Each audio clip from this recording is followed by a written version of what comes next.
श्री अनंत कोटी ब्रह्मांड नायक राजाधिराज योगिराज सच्चिदानंद सद्गुरु श्री ब्रह्म चैतन्य महाराज की जय। सद्गुरु श्री ब्रह्मानंद महाराज की जय। महारुद्र हनुमान की जय। जय जय रघुवीर समर्थ। रोज 13 माळा आत्मशुद्धीसाठी या उपक्रमाअंतर्गत आजच्या या शंका समाधानाच्या भागात सर्व साधकांचं मनापासून स्वागत। विनीत दादा, तुमचंही खूप खूप स्वागत। जय श्रीराम। विकारांचे नियमन, गुणांचं संवर्धन आणि नामसाधना हा जो भाग प्रसारित झाला होता, त्या अनुषंगाने उपस्थित झालेल्या शंका समाधानाचा एक भाग आपण प्रसारित केला आणि आज हा दुसरा भाग आपण प्रसारित करणार आहोत। या भागामध्ये विनीतदादा महाराजांच्या तत्वज्ञानाच्या अनुषंगाने उपस्थित झालेल्या ज्या काही शंका आहेत त्या शंकांचं समाधान ते करणार आहेत।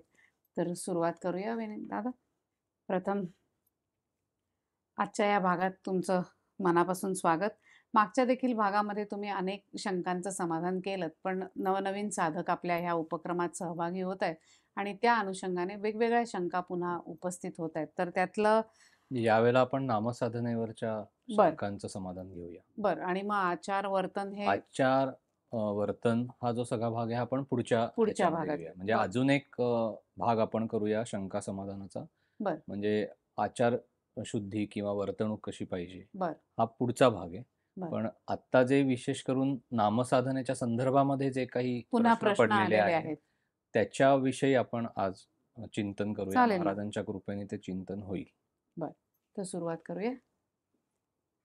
जयाचा जनी जन्म नामार्थ झाला, जयाने सदा वासनामात केला, जयाच्या मुखी सर्वदा नाम कीर्ती, नमस्कार त्या ब्रह्मचैतन्य मूर्ती।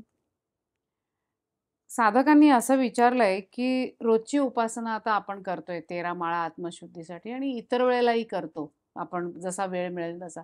त्यावेळेला त्यांना असं वाटतं, अरे आज आपल्या हातनं झाला की अजून थोडा जप, आणि त्याचा कुठेतरी अहंकार निर्माण होतो आणि ह्याची त्यांना जाणीव होतीये की अरे आपल्याला कुठेतरी आपण स्वतःला सुखावतोय किंवा आपण काहीतरी वेगळं अजून करतोय। पण हे तर आपल्या महाराजांना आवडत नाहीये, आवडणार नाहीच म्हणजे। हाही विचार त्यांच्या मनात लगेच येतोय। पण पुन्हा दुसऱ्या दिवशी जास्त जप झाला की पुन्हा तो अहंकाराचा हे डोकावतोच आहे त्यांच्या मनामध्ये। तर तो दूर कसा सारायचा, असा त्यांचा प्रश्न आहे। जय श्रीराम। जयाचा जनी जन्म नामार्थ झाला, जयाने सदा वासनामात केला, जयाच्या मुखी सर्वदा नाम कीर्ती, नमस्कार त्या ब्रह्मचैतन्य मूर्ती। सद्गुरुनाथ महाराज की जय। जय जय रघुवीर समर्थ। श्रीराम समर्थ। रोज 13 माळा आत्मशुद्धीसाठी हा जो उपक्रम आपण वसुबारसेपासून सुरू केलेला आहे, त्याच्यामध्ये आपण नवीन नवीन चिंतनही करत आहोत आणि प्रत्येक चिंतन प्रसारित झाल्यानंतर ज्या काही शंका किंवा जे काही प्रश्न लोकांच्या मनामध्ये पडत हो आहेत, ना। लोक अत्यंत प्रामाणिकपणे हे विचारत आहेत आणि आपण सुद्धा महाराजांच्या कृपेनी, महाराजांच्या प्रेरणेनी त्याचं समाधान करण्याचा प्रयत्न करत आहोत। हा जो प्रश्न विचारलेला आहे, ही अगदी नैसर्गिक भावना आपल्या मनामध्ये उत्पन्न होते आणि ती मनाच्या अंतर्गत पातळीवर उत्पन्न होते। म्हणजे आपण वरनं असं म्हणतो की महाराज करून घेतात, खरंय। माझं काही नाहीये त्याच्यामध्ये, पण कुठेतरी मनाच्या पातळीवर ही भावना उत्पन्न झालेली असते किंवा होते की माझी बैठक कशी चांगली बसलेली आहे किंवा खरंय। मी पूर्ण दिवसभर जप करू शकतो शकतो। किंवा एकदा बैठकीला बसलो आणि जर 13 तासांचा जप असेल किंवा दिवसभराचा जप असेल, तर मी दिवसभर बसू शकतो। मग मला अगदी उठावं लागत नाही। शारीरिक ह्याच्यासाठी सुद्धा उठावं लागत नाही आणि मला म्हणजे जेवणासाठी सुद्धा मी उठत नाही। अशा सर्व तऱ्हेचे कुठेतरी मनामध्ये असे भाव उत्पन्न होतात आणि कुठेतरी ती एक प्रकारची अहंभावाची एक भावना असते मनामध्ये। पण माणूस ती दाखवत नाही लोकांपुढे. हं. पण ती कशी दिसते, दुसऱ्याबरोबर बोलताना दिसते. ओह! बरं, बरं. म्हणजे एखाद्या माणसाला उठावं लागलं तर ती व्यक्ती म्हणते, "अरे, बसता आलं पाहिजे तुला हां, दिवसभर." म्हणजे तो अगदी शरीरशुद्धीसाठी सुद्धा उठायचं म्हटलं तरी अ, दडपण येतं मग, बरोबर. की हे चालेल का? मग बैठक आपली मोडेल का? किंवा जेवायला हवं का दुपारी? हां, आता समजा सकाळपासून जॉब सुरू झालेला आहे. तर मग दुपारच्या जेवणाचं काय काय करायचं? करायचं? मग जेवायचं का नाही नाही. जेवायचं? असे अनेक तऱ्हेचे प्रश्न पडलेले असतात. आणि ही भावना मनामध्ये नक्की उत्पन्न होते, की आज खूप चांगला जॉब झाला किंवा बैठक कशी चांगली हं, जमली किंवा माझी बैठक चांगली बसलेली आहे. बरोबर. हे सगळं होतं. पण जेव्हा कधी असे भाव मनामध्ये उत्पन्न झाले ना, तरीसुद्धा प्रयत्नपूर्वक त्यातनं बाहेर पडण्याचा प्रयत्न करावा आणि दुसऱ्याला कमी लेखू नये. बरं. दोन्ही गोष्टी आहेत. एकदा आपण म्हटलं, की महाराजांच्या कृपेने सगळं होतंय म्हटल्यानंतर, महाराजांच्या कृपेनेच तुम्ही बैठक घालून बसू शकत आहात. महाराजांच्या कृपेनेच तुमचं देहभान पण हरपतंय. बरं. भूक, तहान सगळं तुम्ही विसरताय. विसरताय. तर हे नैसर्गिकरित्या घडतंय. तुमच्या हातात नाहीये. नाही. एखादी गोष्ट घडणं, न घडणं ही महाराजांची, रामरायाची, तुमच्या उपास्य दैवताची तुमच्यावर असलेली कृपा आहे. खूप आहे. त्या कृपेचं मोजमाप असं करू नका. बरं. त्याच्याकडे सुद्धा नैसर्गिक पद्धतीने आपल्याला बघायला पाहिजे, की आपल्या मनाच्या पातळीवर पण ते उतरलं नाही पाहिजे, की "अरे, मला भूकच लागली नाही" किंवा मला मी बैठकीत एकदा बसलो साधनेला, की मला उठावं लागत नाही, हा सुद्धा भाव मनामध्ये आला नाही पाहिजे. ते मनामध्ये आलं म्हणजे तिथे कुठेतरी सबकॉन्शियस माइंडमध्ये तो अहंभाव आहे. म्हणजे मी करतोय ही मी भावना आहे. करतोय ही भावना आहे, करते पण कुठेतरी आहे. कारण महाराज म्हणतात तसं नामस्मरण आहे ते. तर काय आठवावं हे आपल्या हातात नाही ना. तर भगवंत त्याचं नाम आपल्या मुखातनं जर घेतो हे आपण एकदा प्रमेय मान्य केलं, नाही. की आपण दिवसभर बसतोय समजा जपासाठी, तर बसणं ह्याच्यामध्ये कृती येते ना, म्हणून तो गोंधळ होतो. बरं. आणि मग ते करते पण आपण आपल्याकडे खेचतो. मी बसलो मी अशाने. बसलो आज जपाला किंवा माझ्याकडनं जरी महाराजांनी जप करून घेतला असं म्हटलं ना, तरी सुद्धा मनामध्ये ही भावना असते, की आपण जप केला किंवा आपल्याकडनं तो झाला. झाला. तर कुठेतरी ती कर्तेपणाची भावना असते, ती प्रयत्नपूर्वक काढून टाकली पाहिजे मनातनं आणि दुसऱ्याबरोबर आपण तुलना करायची नाही बरं. आणि दुसऱ्याला कमी पण लेखायचं नाही. तो त्याच्या ह्याने साधन करतोय, तुम्ही तुमचं साधन करा. महाराज दोघांकडेही आपल्या पाहतायत. त्यामुळे मनामध्ये येणारी प्रत्येक गोष्ट सद्गुरूंच्या पाशी पोचतेच. बरं. तर मनातनं हा सगळा भाव काढून म्हणजे हा टाकायचा. देखील एक अभ्यासच आहे. भयंकर अभ्यास आहे. भयंकर अभ्यास आहे हा, म्हणजे की बैठक चांगली बसली आहे म्हटल्यानंतर जर अहंभाव मनामध्ये उत्पन्न होत असेल, कुठे वरच्या मनाच्या पातळीवर नाही, अंतर्गत पातळीवर, तर तो सुद्धा प्रयत्नपूर्वक काढायचा. कसा काढायचा? तर विचारायचं स्वतःलाच, की मी दुसऱ्याबरोबर तुलना करतोय का? हां, तेच मी विचारणार होते. आणि माझ्या मनामध्ये असा भाव उत्पन्न होतोय का? महाराज करून घेतात, हे मी वरवरनं म्हणतोय का खरंच हं. अ, मला त्याची जाणीव आहे आणि महाराजांनी जर किंवा सद्गुरूंनी जर असं ठरवलं किंवा आपण त्यांना तेवढ्या भावाने शरण गेलो नाही, नाही. तर काहीही होणार नाहीये. काहीही होणार नाही आपल्या हातून. कारण भगवंत पूर्णपणे लक्ष देऊन असतो आपल्याकडे. सद्गुरू आपल्याकडे बघत असतात. जरा जरी अहंभाव मनामध्ये उत्पन्न झाला, की त्या दिवशीचं साधन होत नाही. हो. दुसऱ्या दिवशी नाक घासावंच लागतं. साधनेला जेव्हा बसतो तेव्हा नाक घासूनच बसायचं, की माझ्याकडनं करून घ्या हे. त्याच्याशिवाय होणार नाही. मी अत्यंत क्षुद्र असा माणूस आहे आणि मी काय माझी काही पात्रता आहे का हे सगळं करण्याची? तुम्ही माझ्याकडनं हे सगळं करून घ्या. अशा भावनेने स्वतःला महाराजांच्या पुढे फेकून द्यायचं. मग जे काही घडतं ना, ते महाराज घडवतात. तुम्ही म्हणजे काहीही करत नाही आणि असं मनात पण आणू नका, की आपण काही करतो. हे काहीही आपण करत नाही. आपण फक्त बसणं ही एकमेव काय कृती ती आहे ना, शारीरिक क्रिया आहे आपली, तेवढी तेवढी करायची फक्त फक्त. ती घडते त्या दरम्यान, की बैठक घालून बसणं, बसायचं. हातामध्ये माळ घेणं, डोळे बंद करणं. त्याच्या पुढचं सगळं महाराज आणि सद्गुरू घडवतात. त्याच्यामुळे अजिबात असा भाव जरी मनामध्ये उत्पन्न होत असेल, तरी प्रयत्नपूर्वक काढावा. तो नैसर्गिकरित्या उत्पन्न होणार, त्याच्यामध्ये काहीही हे हो. नाही. पण प्रयत्नपूर्वक काढावा. म्हणजे ती एक नैसर्गिक भावना आहे, पण ती शरणागत भावनेने त्यांनाच सांगून कारण काय परत आहे, अभ्यासानेच काढायचे. अहंभाव हा नैसर्गिकरित्या आपल्या ठायी वसलेलाच असतो. आपण कितीही म्हटलं, तरी अहंभाव हा कधी डोकं वर काढेल काही सांगता येणार नाही. त्याच्यामुळे आपण प्रयत्नपूर्वक ते काढून टाकायचं. आता असं होतं एखाद दिवशी ना जप, ध्यान काहीही करू नये असं वाटतं. म्हणजे आळसापोटी नव्हे, मन आणि मेंदू यांचा काही ताळमेळच जमत नाही. कितीही आठवण मनाने करून मेंदूनी करून दिली, "अरे तुझा जप राहिलाय बरं का." पण ते मनच आपलं तयार होत नाही, उचल घेत नाही आणि न केल्याची टोचणी सतत राहते, पण हातनं काही जप घडत नाही. तर हे असं का होत असावं? की काय म्हणजे खरं तर आपल्याकडनं महाराज करून घेत असतात, आपण नसतो करत. मग हा कंटाळा हा आपला नाहीये एकीकडे जाणवत असतं, पण तरीसुद्धा तो उत्पन्न तर होतोय. मग हे जमलिंग कसं सॉल्व्ह करावं? ह्या 2 गोष्टी आहेत. हे असं रोज होतं का हे पहिलं बघा. म्हणजे एखाद्या दिवशी होणं हे नैसर्गिक आहे.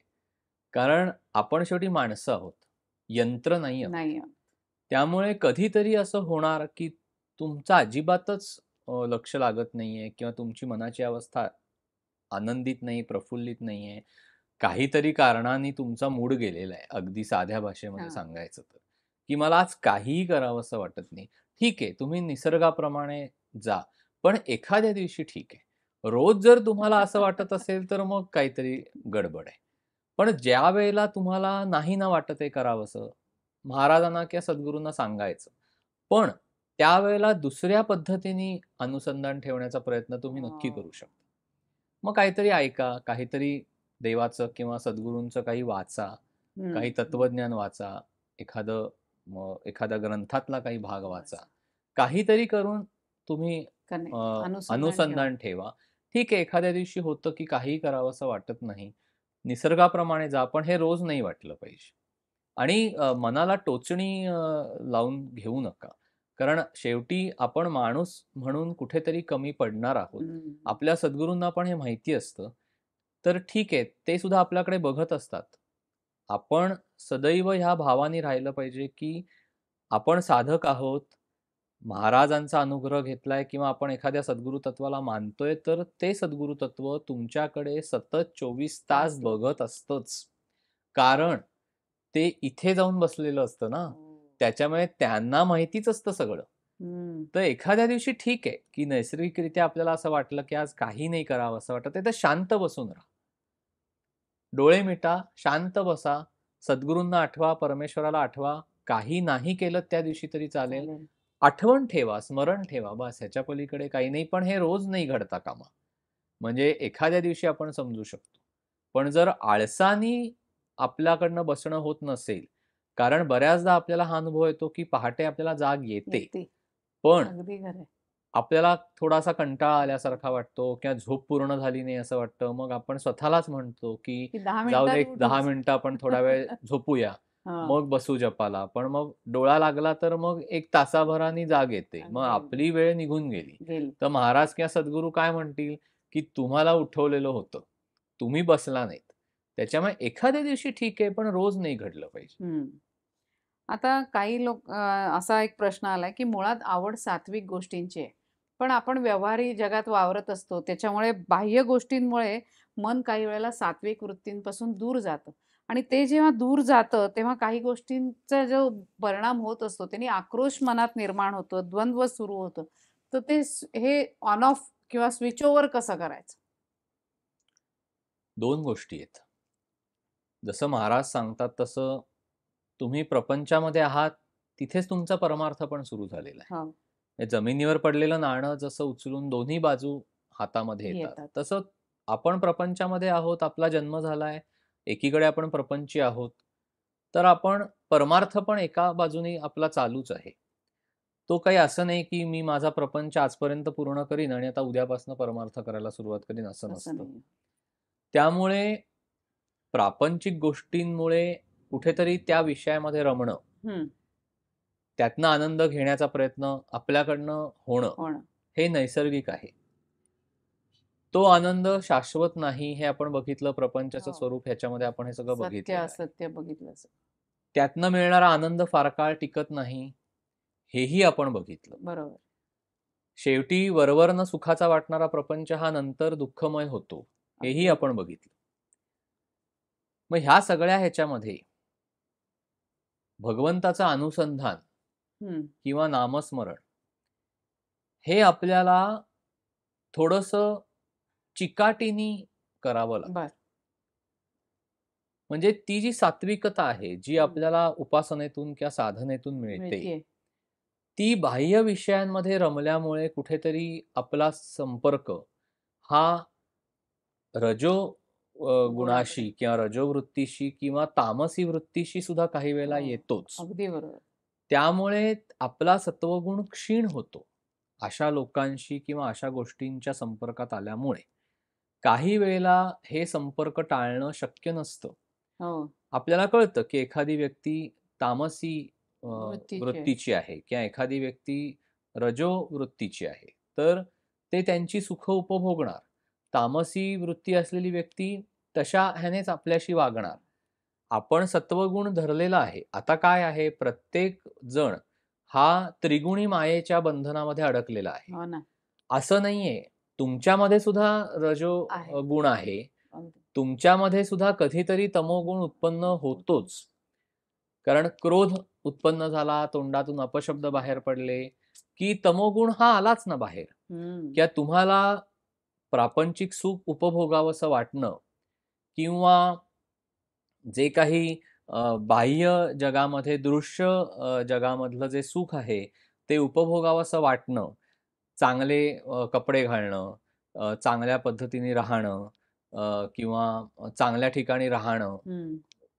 ज्या काही सुखाच्या म्हणून कल्पना आहेत, ते सगळं करावंसं वाटणं ह्याच्यामध्येच एक रजोगुण पण दडलेला असतो.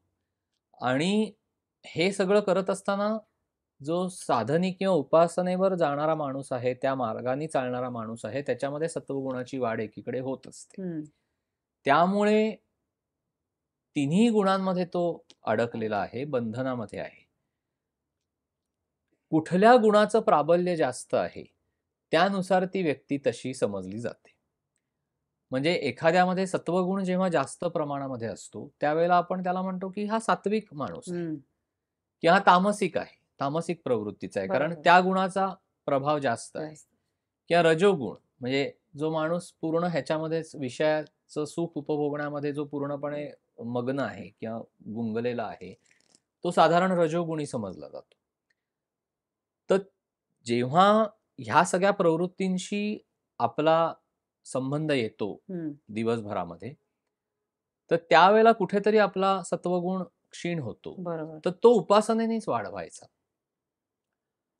आणि साधन मार्गावर चालत असताना, भगवंताच्या अनुसंधानामध्ये राहत असताना, त्या सर्व वृत्तींचा आपल्या मनावर परिणाम होऊन द्यायचा नाही. नाही. आपण त्यांच्याबरोबर वाहवत जातो. बरं. म्हणजे आपल्याला असं वाटतं, की आपण आता त्यांच्याबरोबर आहोत म्हणजे त्यांच्यासारखं वागलं बोललं पाहिजे. नाहीतर आपण त्यातनं बाहेर पडू आणि लोकांच्यापासनं जर लांब गेलो, बाहेर पडलो, तर मग आपण कसं राहणार? हं. समाजामध्ये राहणार कसं? तर काही वेळेला आपण म्हणतो ना, की हे आपल्याला करावंच लागतं. हं. पण असं नाहीये. जर आपण ठरवलं, की मी त्याच्यापासून बाजूला राहणार आहे, तर तुम्हाला ठणकावून सांगता पण आलं पाहिजे, हो. की मी तुमच्याबरोबर येणार नाही. 4 वेळेला सांगितलं, 5व्या वेळेला ते बोलवायला सुद्धा येणार नाहीत. आपल्याला नावं ठेवतील, हं. ठेवा म्हणायचं. आपण आपल्या मार्गाने चाललोय ना, त्यामुळे जिथे सत्वगुण क्षीण होईल, अशा ठिकाणी आणि अशा गोष्टींपासून पूर्णपणे स्वतःला परावृत्त करायचं. बरं. म्हणजे हो. मग हा विषय येतो. हां, म्हणजे द्वंद्व ते घडणार द्वंद्व जिथे होत नाही. द्वंद्व तयार होतो तिथे जे आपल्याला मनाने करावंसं वाटत नाही, ते करायचं करायचं नाही. नाही. अजिबात तिथे लोकांच्या खातर किंवा नाही हे करावंच लागतं, काही इलाज नाहीये, असं काहीही नाही. तुम्ही स्पष्टपणे सांगू शकता, की "नाही बाबा, मला हे आवडत नाही आणि मी काही हे करणार नाही, हं. मी याच्यात भाग घेणार हं. नाही." थोडंसं अलिप्तपणा येतो. कुटुंबातली किंवा मित्रपरिवारातली, नातेसंबंधातली लोकं पण तुम्हाला थोडंसं हे करायला लागतात आणि त्यावेळेला आपल्याला असं वाटतं, की आपण ह्या सगळ्यांपासून काही दूर चाललोय का? हं, हं. किंवा ती लोकं म्हणतात, "आता तू दूर जायला लागलास ह्या हां, हां. सगळ्यापासनं. तुला आता कशातच आवड राहिलेली नाहीये. तू आत्तापासनंच संन्यासी झालास का? किंवा आता तू सगळं सोडून सोडून जाणार जाणार का?" का? काहीही नाही म्हणायचं. तुमचं तुमचं चालू दे. मला ह्या गोष्टींमध्ये आवड वाटत नाही, मला आनंद मिळत नाही आणि मला हे करायचं नाहीये. कुठेतरी आपल्याला हे थांबवायला पाहिजे. नाहीतर मग काय आहे, तुम्ही वाहवत गेलात, की ते होतच जातं पुन्हा मग. स्क्वेअर वनलाच येऊन थांबतो आपण. मग ह्या सगळ्यात म्हणजे जो पुढचा प्रश्न आहे, की ह्या सगळ्यात न गुंतता फक्त नामात कसं राहायचं? त्याचंही उत्तर ह्याच्यात आलंच, की तुम्ही बाजूलाच राहायला पाहिजे म्हणजे ह्या सगळ्यापासून किंवा लांब काय आहे, बाजूला राहायचं म्हणजे मनाने बाजूला राहायचं. मनाने. हो ना, एखाद्याला शरीराने कदाचित तुम्हाला देहाने जावं लागेल लागेल. एखाद्या ठिकाणी. कारण बऱ्याचदा कसं होतं, आपण ह्या मार्गावर जसे-जसे पुढे जायला लागतो, पुढे म्हणजे कुठल्या अर्थाने एक-एक टप्पा आपला उपासनेच्या दृष्टीने. उपासनेच्या दृष्टीने, की आपल्याला कोणात मिसळू नये असं वाटतं. पहिलं जे वाटतं ना, कोणाकडेही जाऊ नये असं वाटतं. कुठल्याही कार्यक्रमामध्ये सहभागी व्हावंसं वाटत नाही.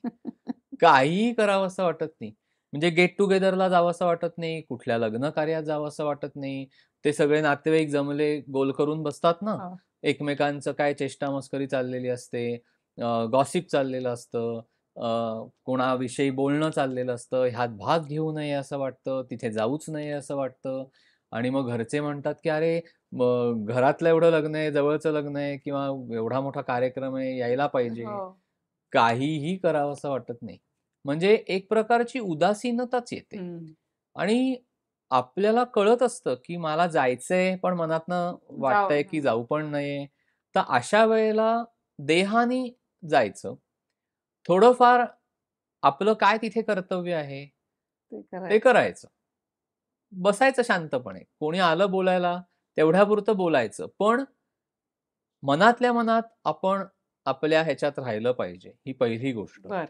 आणि दुसरं, तिथे जर परनिंदा चाललेली असेल, तिथे जर दुसऱ्याविषयी काही नकारात्मक बोलणं चाललेलं असेल, अजिबात भाग घ्यायचा नाही हं. शक्यतो. निसर्ग धर्माप्रमाणे पहिली 4 वाक्य तोंडातनं बाहेर पडणार.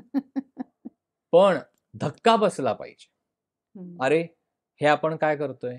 आपण घसरतोय ना खाली. हो. आपण हे काय करतोय? आपल्या महाराजांना हे आवडतंय का? आपण परनिंदेत भाग घ्यायला लागलो. हं. लगेच स्वतःला बाजूला करायचं आणि हे आपल्याला तारेवरची कसरत आहे. म्हणजे जगाच्या प्रवाहाच्या विरुद्ध पोहण्याचा मार्ग असल्यामुळे हे सगळं करावं लागणार. त्याला हं. काही इलाज नाहीये. म्हणजे हे जायचं सगळ्यांबरोबर थोडंफार दाखवायचं, हं. की आपण त्यांच्यामध्ये आहोत. आहोत. थोडंफार हसायचं, थोडा काय म्हणतात त्याला, सर्व तऱ्हेचा तिथे अभिनय भाग कर. हां, पण आपल्याला काय करायचं नाही आहे, ते अजिबात करायचं करायचं नाही. नाही. ते पक्क मनात ते ठरव. पक्कं मनात ठेवायचं, की हे मला करायचं नाहीये. हं. आणि मग मग हे जायचं. सांभाळलं, की मग बाकी तुम्ही महाराज काही असं म्हणत नाहीत, की तुम्ही उदासीन राहा, चेहरा पाडून बसा.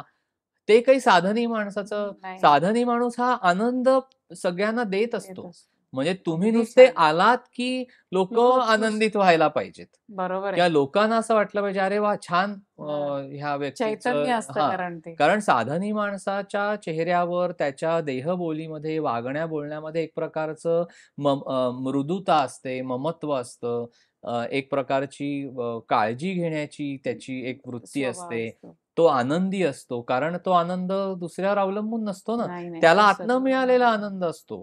तो सद्गुरूंच्या आनंदामध्ये रममाण झालेला असतो. तो आनंद असा फाकत असतो सगळीकडे. त्याच्यामुळे तुम्ही लोकांमध्ये गेलात, की लोकं तुम्हाला येऊन हे करत भेटतात असतात. उलट. तर तो आनंद सगळ्यांना उलट वाटा. अध्यात्म म्हणजे असं नाहीये, की उदासीन होऊन असं नजर लावून बसायचं, असं काही नाहीये.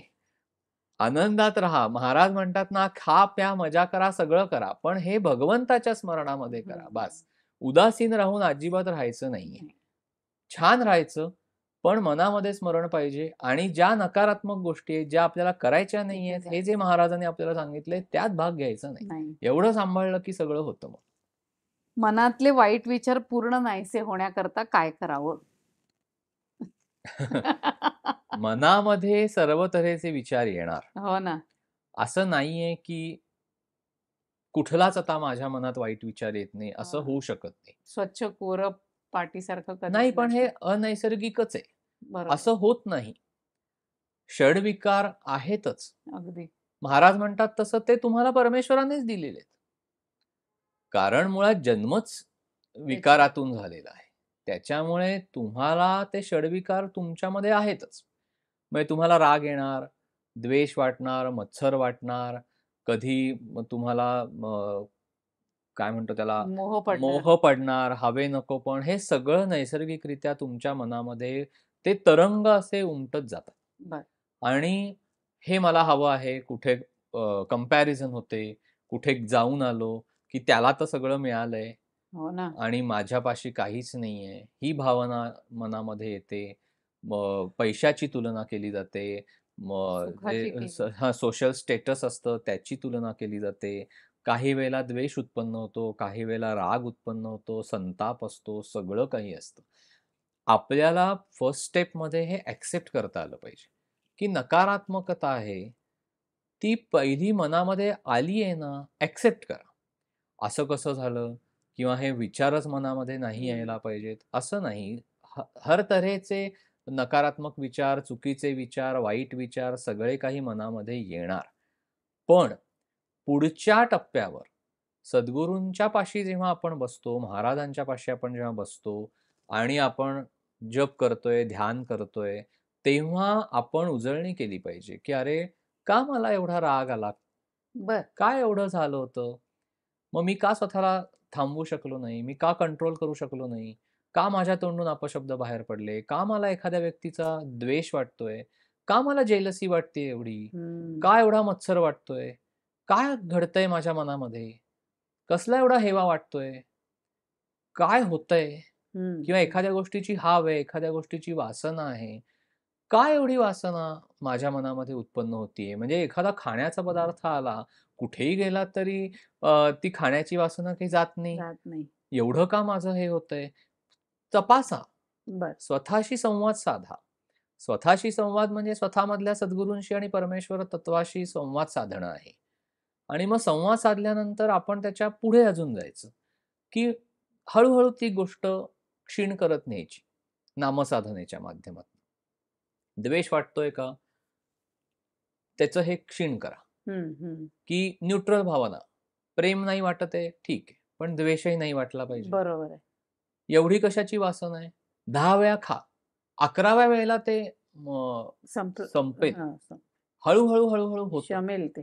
ते क्षीण होतं. स्वतःला विचारा, की मी एवढं लहानपणापासून आत्तापर्यंत हा पदार्थ इतक्या वेळा खाल्लाय. अजून किती मी माझी वासना ह्याच्यामध्ये घालवणार आहे? हो ना. नाही मला हा मिळाला पदार्थ, काय होऊ शकणार आहे? हो. मुद्दामून हा सगळा अभ्यास करायचा.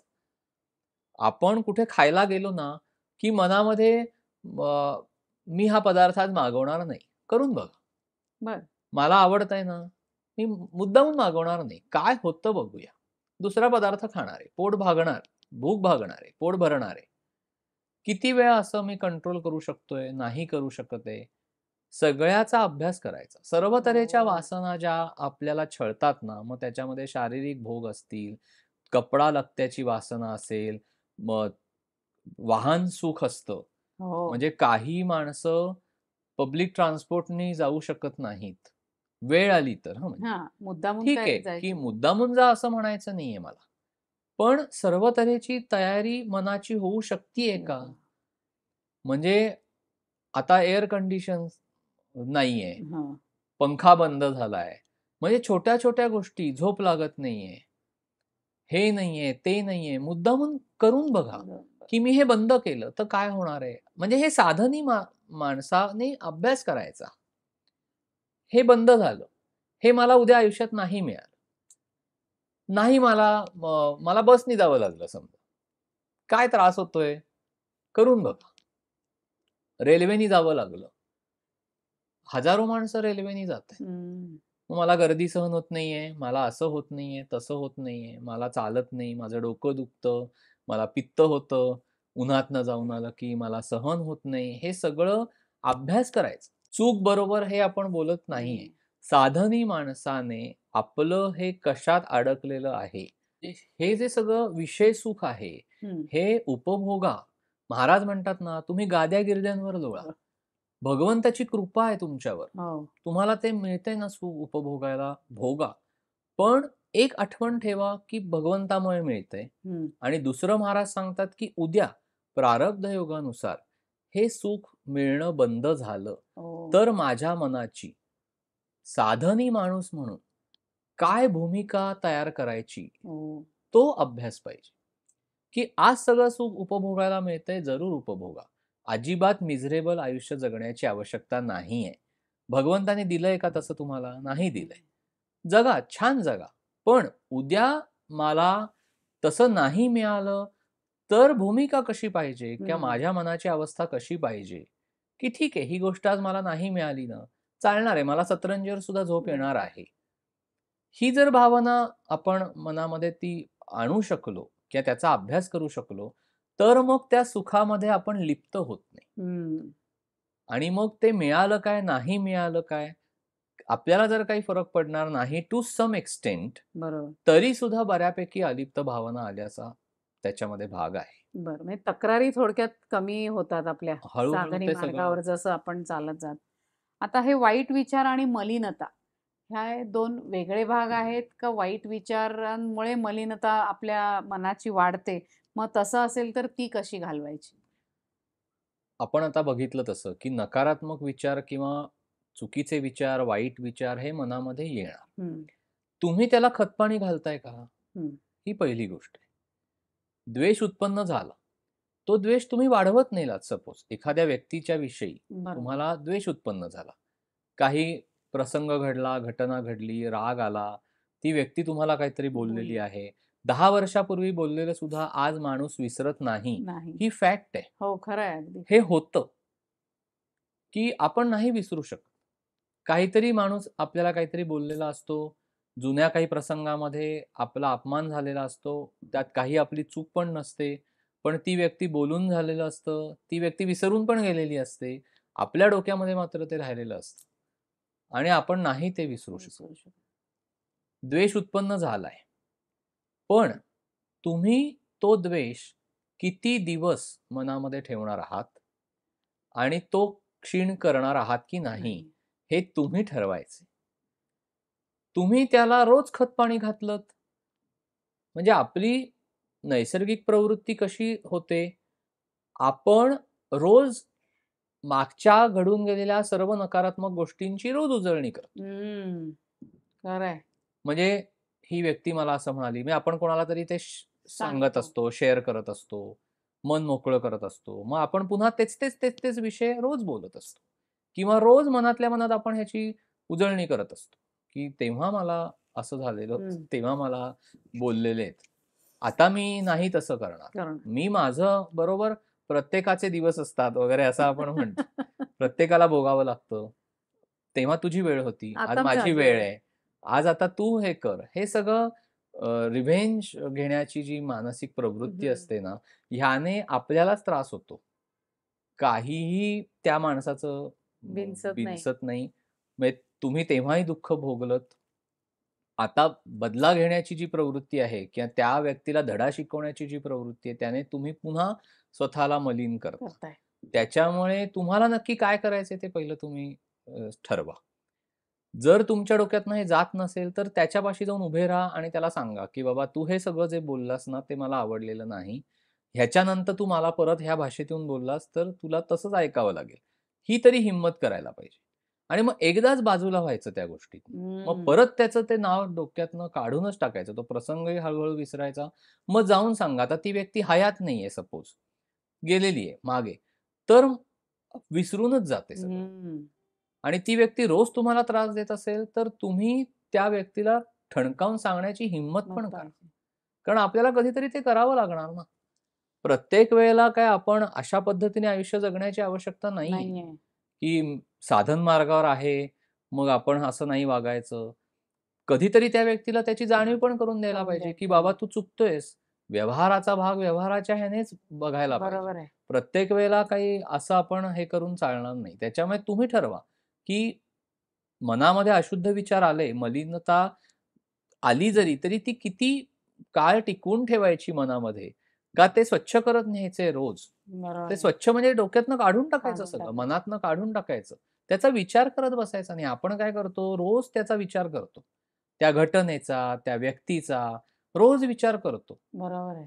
ती सगळी जागा भगवंताने व्यापली गेली पाहिजे. नामसाधनेने. महाराजांनी तुमच्या भगवंताने, सद्गुरूंना तुम्ही मनात स्थान देऊन ह्या सगळ्या गोष्टी बाजूला करून टाकल्या पाहिजे. आणि इतक्या ह्यानी सुद्धा त्या होत नसतील तर तुम्ही म्हणालाच अभ्यास, की अभ्यास करायचा. अभ्यास करा, लिहून महाराजांना लिहून सांगा. काढा, पण ठीक आहे, प्रत्येक माणूस कम्फर्टेबल नसतो.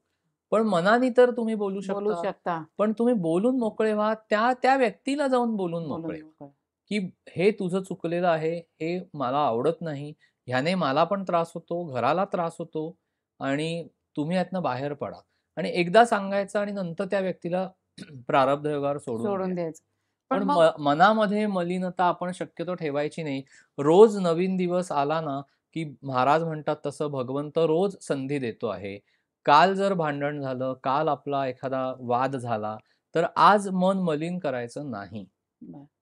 आपण कालचं काल संपवायचं. आज सकाळी उठल्यानंतर त्या नवीन व्यक्तीला सांगायचं, की जाऊ दे, ते सोडून दे. काल जे झालं ते सोडून दे. माफी मागा जर तुमची चूक झाली असेल. जपाच्या वेळेला महाराज तुम्हाला बरोबर सांगतील, की ह्याच्यामध्ये तुझी चूक होती. तू चुकीचं वागलायस किंवा बोललायस. माफी मागायची. मग तेवढाही जर त्या मोठेपणा. मोठेपणा पाहिजे. त्या व्यक्तीची चूक आहे हे आपल्याला लक्षात आलं. महाराजांच्याकडूनही तसं आपल्याला साधारण लक्षात येतच. येतं. प्रत्येकालाच येतं. की नाही बाबा, ह्या प्रसंगामध्ये अजिबात माझी चूक नाही, समोरच्याच व्यक्तीची चूक आहे. तर त्याला शांतपणे जाऊन सांगायचं, की ह्या प्रसंगामध्ये तुझी चूक होती. तू बरोबर वागलेला नाहीयेस, बोललेला नाहीयेस. परत असं करू नकोस. मला तुझ्या पातळीवर आणू नकोस. हो. एकदाच हे सांगता पण आलं आलं पाहिजे. पाहिजे. उपासनेचं बळ आहे शेवटी ना, असं नाहीये. हं. आपल्याला ते सांगता पण आलं पाहिजे. पण ॲट द सेम टाईम मनामध्ये मलिनता ठेवायची नाही. ठेवायची नाही. मग आता अशा व्यक्ती जेव्हा आपल्या समोर येतात ना, तेव्हा नेमकं त्यांना माफ करायचं किंवा क्षमा करायची किंवा ते सगळं सोडून द्यायचं म्हणजे नक्की काय करायचं असं असा काही द्वेष ठेवायचं नाही. मनाने असं हे करायचं, की ठीक आहे बाबा, तू बोललास ना, की तू चुकीचं वागलायस ना माझ्याशी, तुझी कर्म तुला भोगावी लागतील आणि ती नियती तुझ्या पदरात ते दान घालणार आहे. पण असा आपण विचार केलेला पण काही लोकांना वाटतं, की अरे नियती, कर्म, त्याची फळं तुला भोगायला लागणं, हे बोलणं तरी आपण योग्य आहे का नाहीये? मनाची समजूत आपण घालायची. आपल्या मनाच्या आपल्या समोर. मनाची, त्याला नाही. हां, आपण आपल्या मनाला हे सांगावं, की त्याचं कर्म त्याच्यापाशी आहे. हां. त्याला वर तो जो बघतोय. बसलाय, तो बघतोय. सद्गुरू तुमच्याकडे हे पाहतायत. आपल्याला सांगायचंय हे स्वतःला. आपण स्वतःची समजूत मनाची करून घ्यायची, की परमेश्वर तुझ्याकडे पाहतोच आहे. सद्गुरू तुझ्याकडेही पाहतायत, माझ्याकडेही पाहतायत. त्यांना माहिती आहे, की तुझं चुकीचं वागणं आहे, तू चुकीचं वागलायस किंवा बोललायस. तुझी कर्म तुला भोगावी लागणार आहेत. ॲट वन फाईन डे तुझ्या पदरात ते दान पडणार आहे. त्यामुळे आपण अजिबात हे करायचं नाही. त्याच्याविषयी काही द्वेष ठेवायचा नाही. ठीक आहे, तुझं तुझ्यापाशी म्हणायचं. आणि आपण मनाने अशी न्यूट्रल भावना आणण्याचा प्रयत्न करायचा, की त्या व्यक्तीविषयी आपल्याला राग जरी वाटला नाही, तरी द्वेष वाटणार नाही. ज्याचं कर्म त्याला फेडावंच लागतं. हं. कदाचित आज नाही, काही दिवसांनी त्याच्या पदरात नियतीच घालते. त्याची चुकीची कर्म ती बरोबर प्रारब्ध योगाने ती भोगायला समोर येऊन उभी राहतात. त्यावेळेला त्या व्यक्तीला कोणीही वाचवू शकत शकत नाही. नाही. त्यामुळे तुम्ही जर तुमच्या कर्माच्या बाबतीत परफेक्ट असाल, तुम्ही जर मनाने शुद्ध असाल आणि आचरणाने शुद्ध हां, हे असाल, मुख्य आहे. तुम्ही स्वतः, हं. तर तुमचं कोणीही काहीही करू शकत नाही. सद्गुरू सहाय्याला धावतात. परमेश्वर सहाय्याला धावून येतो आणि तुमच्या भोवती कवच उत्पन्न होतं. तुम्हाला कोणी हात नाही लावू शकत. जी व्यक्ती चुकीचं कर्म करून ती भोगणार. आणि एकदा स्वतःच्या मनाला पक्कं सांगितलं, की मग पुन्हा आपण त्याचं काय होतंय ह्याच्यात पडायची काही आपल्याला आणि त्याचं गरजच वाईट नाहीये. पण चिंतायचं नाही. नाही. आपण मनाला हे सांगायचं, की तो जर चुकीचं कर्म करत असेल, तर काय म्हणतात त्याला, पृथ्वी गोल आहे. हा त्याच्यामुळे ते परत त्या व्यक्तीपाशी जातं. जातं. आपण त्याच्यामध्ये पडायचं नाही. आता आपण हे नामाविषयी बोलतोय, बैठक कशी असावी, विचार कसे, मग मलिनता काय? तर मग ह्या सगळ्या विषयाच्या पुढे अजून एक असा प्रश्न येतो, की आपण जो आहार घेतो, त्याचा आपल्या मानसिकतेवर परिणाम होतो का? आणि नाही तर मग अशा वेळेला आपला आहार आपले विकार वाढवतात का? आणि मग आपलं सगळं परत बैठक, हो, कारण नामसाधना, एकाने विचारलं होतं मांसाहाराचं. मांसाहाराविषयी सुद्धा हो, विचारलेलं आहे किंवा मद्यपानाविषयी मध्ये हो. आहे. तर साधनी माणसाने मांसाहार करू नये आणि मद्यपानही करू नये. सात्विक आहार ठेवावा, शुद्ध आहार ठेवावा आणि ज्याने आपल्या मनामध्ये तामसी वृत्ती उत्पन्न होईल, हां. ते तुम्ही करू नका. ह्या 2-3 गोष्टी आहेत. एक म्हणजे तुम्ही साधन मार्गावर आहात. हं. त्याच्यात तुमचा आहार हा शुद्ध आणि सात्विक पाहिजे. म्हणून तुम्ही शाकाहार करा, हां. मांसाहार करू नका. दुसरं काय आहे, मांसाहार किंवा मद्यपान तुम्ही एकटे जाऊन करणार आहात का? तर तुम्हाला संगत पण मग तशीच तुमच्याबरोबर हं. तयार होते. आणि मग साधनी माणसाने त्या संगतीत कसं राहावं, कसं स्वतःला सांभाळावं, ह्या पण सगळ्या गोष्टी आहेत. बरोबर. म्हणजे काही वेळेला तुम्ही म्हणाल, की मी घेत नाही किंवा मी मांसाहार करत नाही, पण मी अशा लोकांच्या बरोबर जातो. पण तिथेही तुमचं साधन कुठे खर्ची पडतंय का? हां. कोणाबरोबर वावरताय? संगत कशी आहे? आपल्याला चूक बरोबर इथे काहीही नाहीये. हां. मांसाहार करणं चूक आहे का बरोबर? हे काहीही आपण इथे बोलत बोलत नाहीये. नाही. मद्यपान करणं चूक आहे का बरोबर? हे काहीही आपण बोलत नाहीये. साधनी माणसाने ह्याच्यापासून स्वतःला स्वतः लांब ठेवा. ठेवावं. त्याच्या तुम्ही साधन मार्गावर जात असाल, तर तुम्ही लांब राहा. सात्विकतेकडे जायचंय ना, तर आपल्याला तामसी आहार आणि हे काहीही करायचं करायचं नाहीये. नाही. आणि मग पुढे जायचंय बस. ह्याच्या पलीकडे काही नाही. आता नामस्मरण आणि नामजप हे दोन्ही शब्द आपल्याला वाटताना एकसारखे वाटतात आणि आपण ते त्याच अनुषंगाने बरेच ठिकाणी उल्लेखही केलेला आपल्याला आढळतो. नामस्मरण, नामजप. मग ह्यात नक्की दोन्हीत फरक आहे का? आणि असेल तर तो काय आहे? आता इथे मगाशी म्हटलं तसं स्मरण म्हणजे आठवण. तर ते जेव्हा आपल्याला दिवसभर आपल्याला जेव्हा भगवंताचं नाम हे आठवत राहतं, त्याचं स्मरण होत राहतं, हं. तो स्मरणाचा भाग आहे. बरोबर. आणि जप करत असताना तुम्ही स्मरणच करत असता. पण कुठेतरी ती कृती हां. फक्त पहिल्या स्टेपला, की बरं. तुम्ही नामजपासाठी बसलात किंवा जप करण्यासाठी बसलात, नामस्मरणासाठी, नामसाधनेसाठी बसलात, हं. इथेच ते थांबलं पाहिजे. मग त्याच्यापुढे जे होतं ते सगळं स्मरणच आहे. आणि त्याला जप म्हटलं जातं. बरं. म्हणजे तो नामजप आहे. ते एकमेकांमध्ये गोष्टी त्या हां, अशा म्हणजे नामजपाला बसायचंय आणि नामस्मरण होणार आहे ती त्याची ते पुढची पाय म्हणजे ते स्मरण होत होत राहतं. राहतं. म्हणजे तिथे तो सद्गुरूकर सद्गुरूंचा भाग भाग आहे. आहे. आणि बरोबर. जे नाम जपलं जातं, तो नामजप आहे. आता आपण नामजपाला बसलो किंवा नामजपाला सुरुवात केली, नामस्मरण सुरू केलं. आपण साधन करताना बैठकीवर घालून व्यवस्थित आपलं सुरू आहे. पण काही व्यावहारिक कारणांमुळे आपल्याला उठावं लागलं, तर आपली ती नामस्मरणाची बैठक मोडते का? आणि पुन्हा बसल्यानंतर आपल्याला पुन्हा ती तल्लीनता, एकतानता साधता येते का? आता काय आहे, बऱ्याचदा असं होतं, की आपण बसलोय, बैठक घालून जपाला बसलेलो आहे, अगदी छान ध्यान लागलेलं आहे हं. आणि तेवढ्यात कोणीतरी येतं. आपल्याला उठावं लागतं, म्हणजे काही व्यावहारिक कारणाने. तर थोडीशी अस्वस्थता जरूर येते. पण तिथेच आपण असं म्हणायचं, की ठीक आहे, ते व्यावहारिक कारण करत असताना हं. मनातल्या मनात आपण जप करूच शकतो. हो. अगदी कोणी दारावर आलेलं आहे, हं. दार उघडायला जायचं आहे. हां. ते उघडायला जात असताना सुद्धा मनातल्या मनात आपण श्रीराम जय राम जय जय राम करत दार उघडू शकतो. काही विचारू शकतो, कोणी आलं असेल. ते तुम्ही व्यावहारिक भाग सगळा पूर्ण करत करत असताना, असतात. परत येऊन बैठकीला बसू शकता. बैठक घालून पुन्हा जप करू शकता. अगदीच असं झालं, की आता मला हे सगळं बंदच करावं लागणार आहे आणि पुढचा काही वेळ आता मला पूर्ण हेच सगळं करताच करायला येणार लागणार आहे. नाहीये. हां. तर यायचं, महाराजांना सांगायचं, की थांबा आता थोडा वेळ. मी जरा हा सगळा भाग हे करतो. हां. आपण ना महाराजांना किंवा आपल्या सद्गुरूंना ना अगदी घरामधली एक व्यक्ती म्हणूनच आपण बघितलं त्यांच्याशी पाहिजे. नातं जोडावं. नातं जोडायचं. आणि देवाला जाऊन सांगायचं ना, की देवा थांब आता. हे असं-असं अमुक एक आता समोर आलेलं आहे. मला ते पहिलं निपटू दे. मग मी परत येतो तुझ्यापाशी. तू आहेसच ना माझ्याबरोबर. हं. असा भाव पाहिजे, म्हणजे भक्तीची जी एक की संकल्पना मी जरी आपल्याकडे आहे. व्यवहारातला भाग आत्ता पुढचा अर्धा तास करणार असेन, की काही कारणाने मला उठावं लागलं माझ्या साधनेतनं, तर व्यवहार चोख करणं ही ही सुद्धा पण एक प्रकारची ती साधनाच साधनाच आहे. असते. अगदी, अगदी. कारण मनातल्या मनामध्ये जेव्हा आपण भगवंताचं नाम घेतोय आणि चोख व्यवहार करतोय, तर ती सुद्धा साधनाच आहे. आणि किंवा आपलं कर्तव्य व्यवस्थित करतोय. कारण प्रापंचिक कर्तव्य करत असताना सुद्धा काही वेळेला साधनेमध्ये व्यत्यय आल्यासारखा वाटतो. वाट म्हणजे उदाहरणार्थ घरामध्ये वृद्ध व्यक्ती आहे. आपण जप करतोय आणि त्या व्यक्तीने आपल्याला हाक मारली. काय पाणी हवंय किंवा काही हं, हवंय, बाथरूमला घेऊन जायचंय. तर ते आपलं कर्तव्य ती भगवंताची सेवाच आहे ना. हं. तर मनातल्या मनामध्ये एकीकडे नाम चालू ठेवायचं. एकीकडे ते कर्तव्य करायचं. ते भगवंताला आणि फार आवडतं.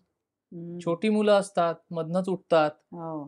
बाळ असतं काही जणांच्याकडे रडत असतं. घ्यावंच लागतं. घ्यायचं, मांडीत घेऊन झोपवताना आपलं एकीकडे नामस्मरण नामस्मरण चालूच चालू ठेवायचं. ठेवायचं. खूप टेक्निकल नाही व्हायचं. आणि शेवटी नैसर्गिकरित्या ह्या सर्व गोष्टी घडल्या पाहिजेत. बरोबर आहे. तसा आपला कल ठेवायचा, की अजिबात अस्वस्थ व्हायचं नाही. मनातल्या मनात असायला ते चालू कारण ठेवायचं. सद्गुरू हृदयस्थ आहेत. ते मनातल्या आपले मनामध्ये आई-वडील, भाऊ-बहीण वेगवेगळ्या मनातल्या मनामध्ये नात्यांनी चालू आहेत ठेवायचं. आपल्याबरोबर. बरोबर.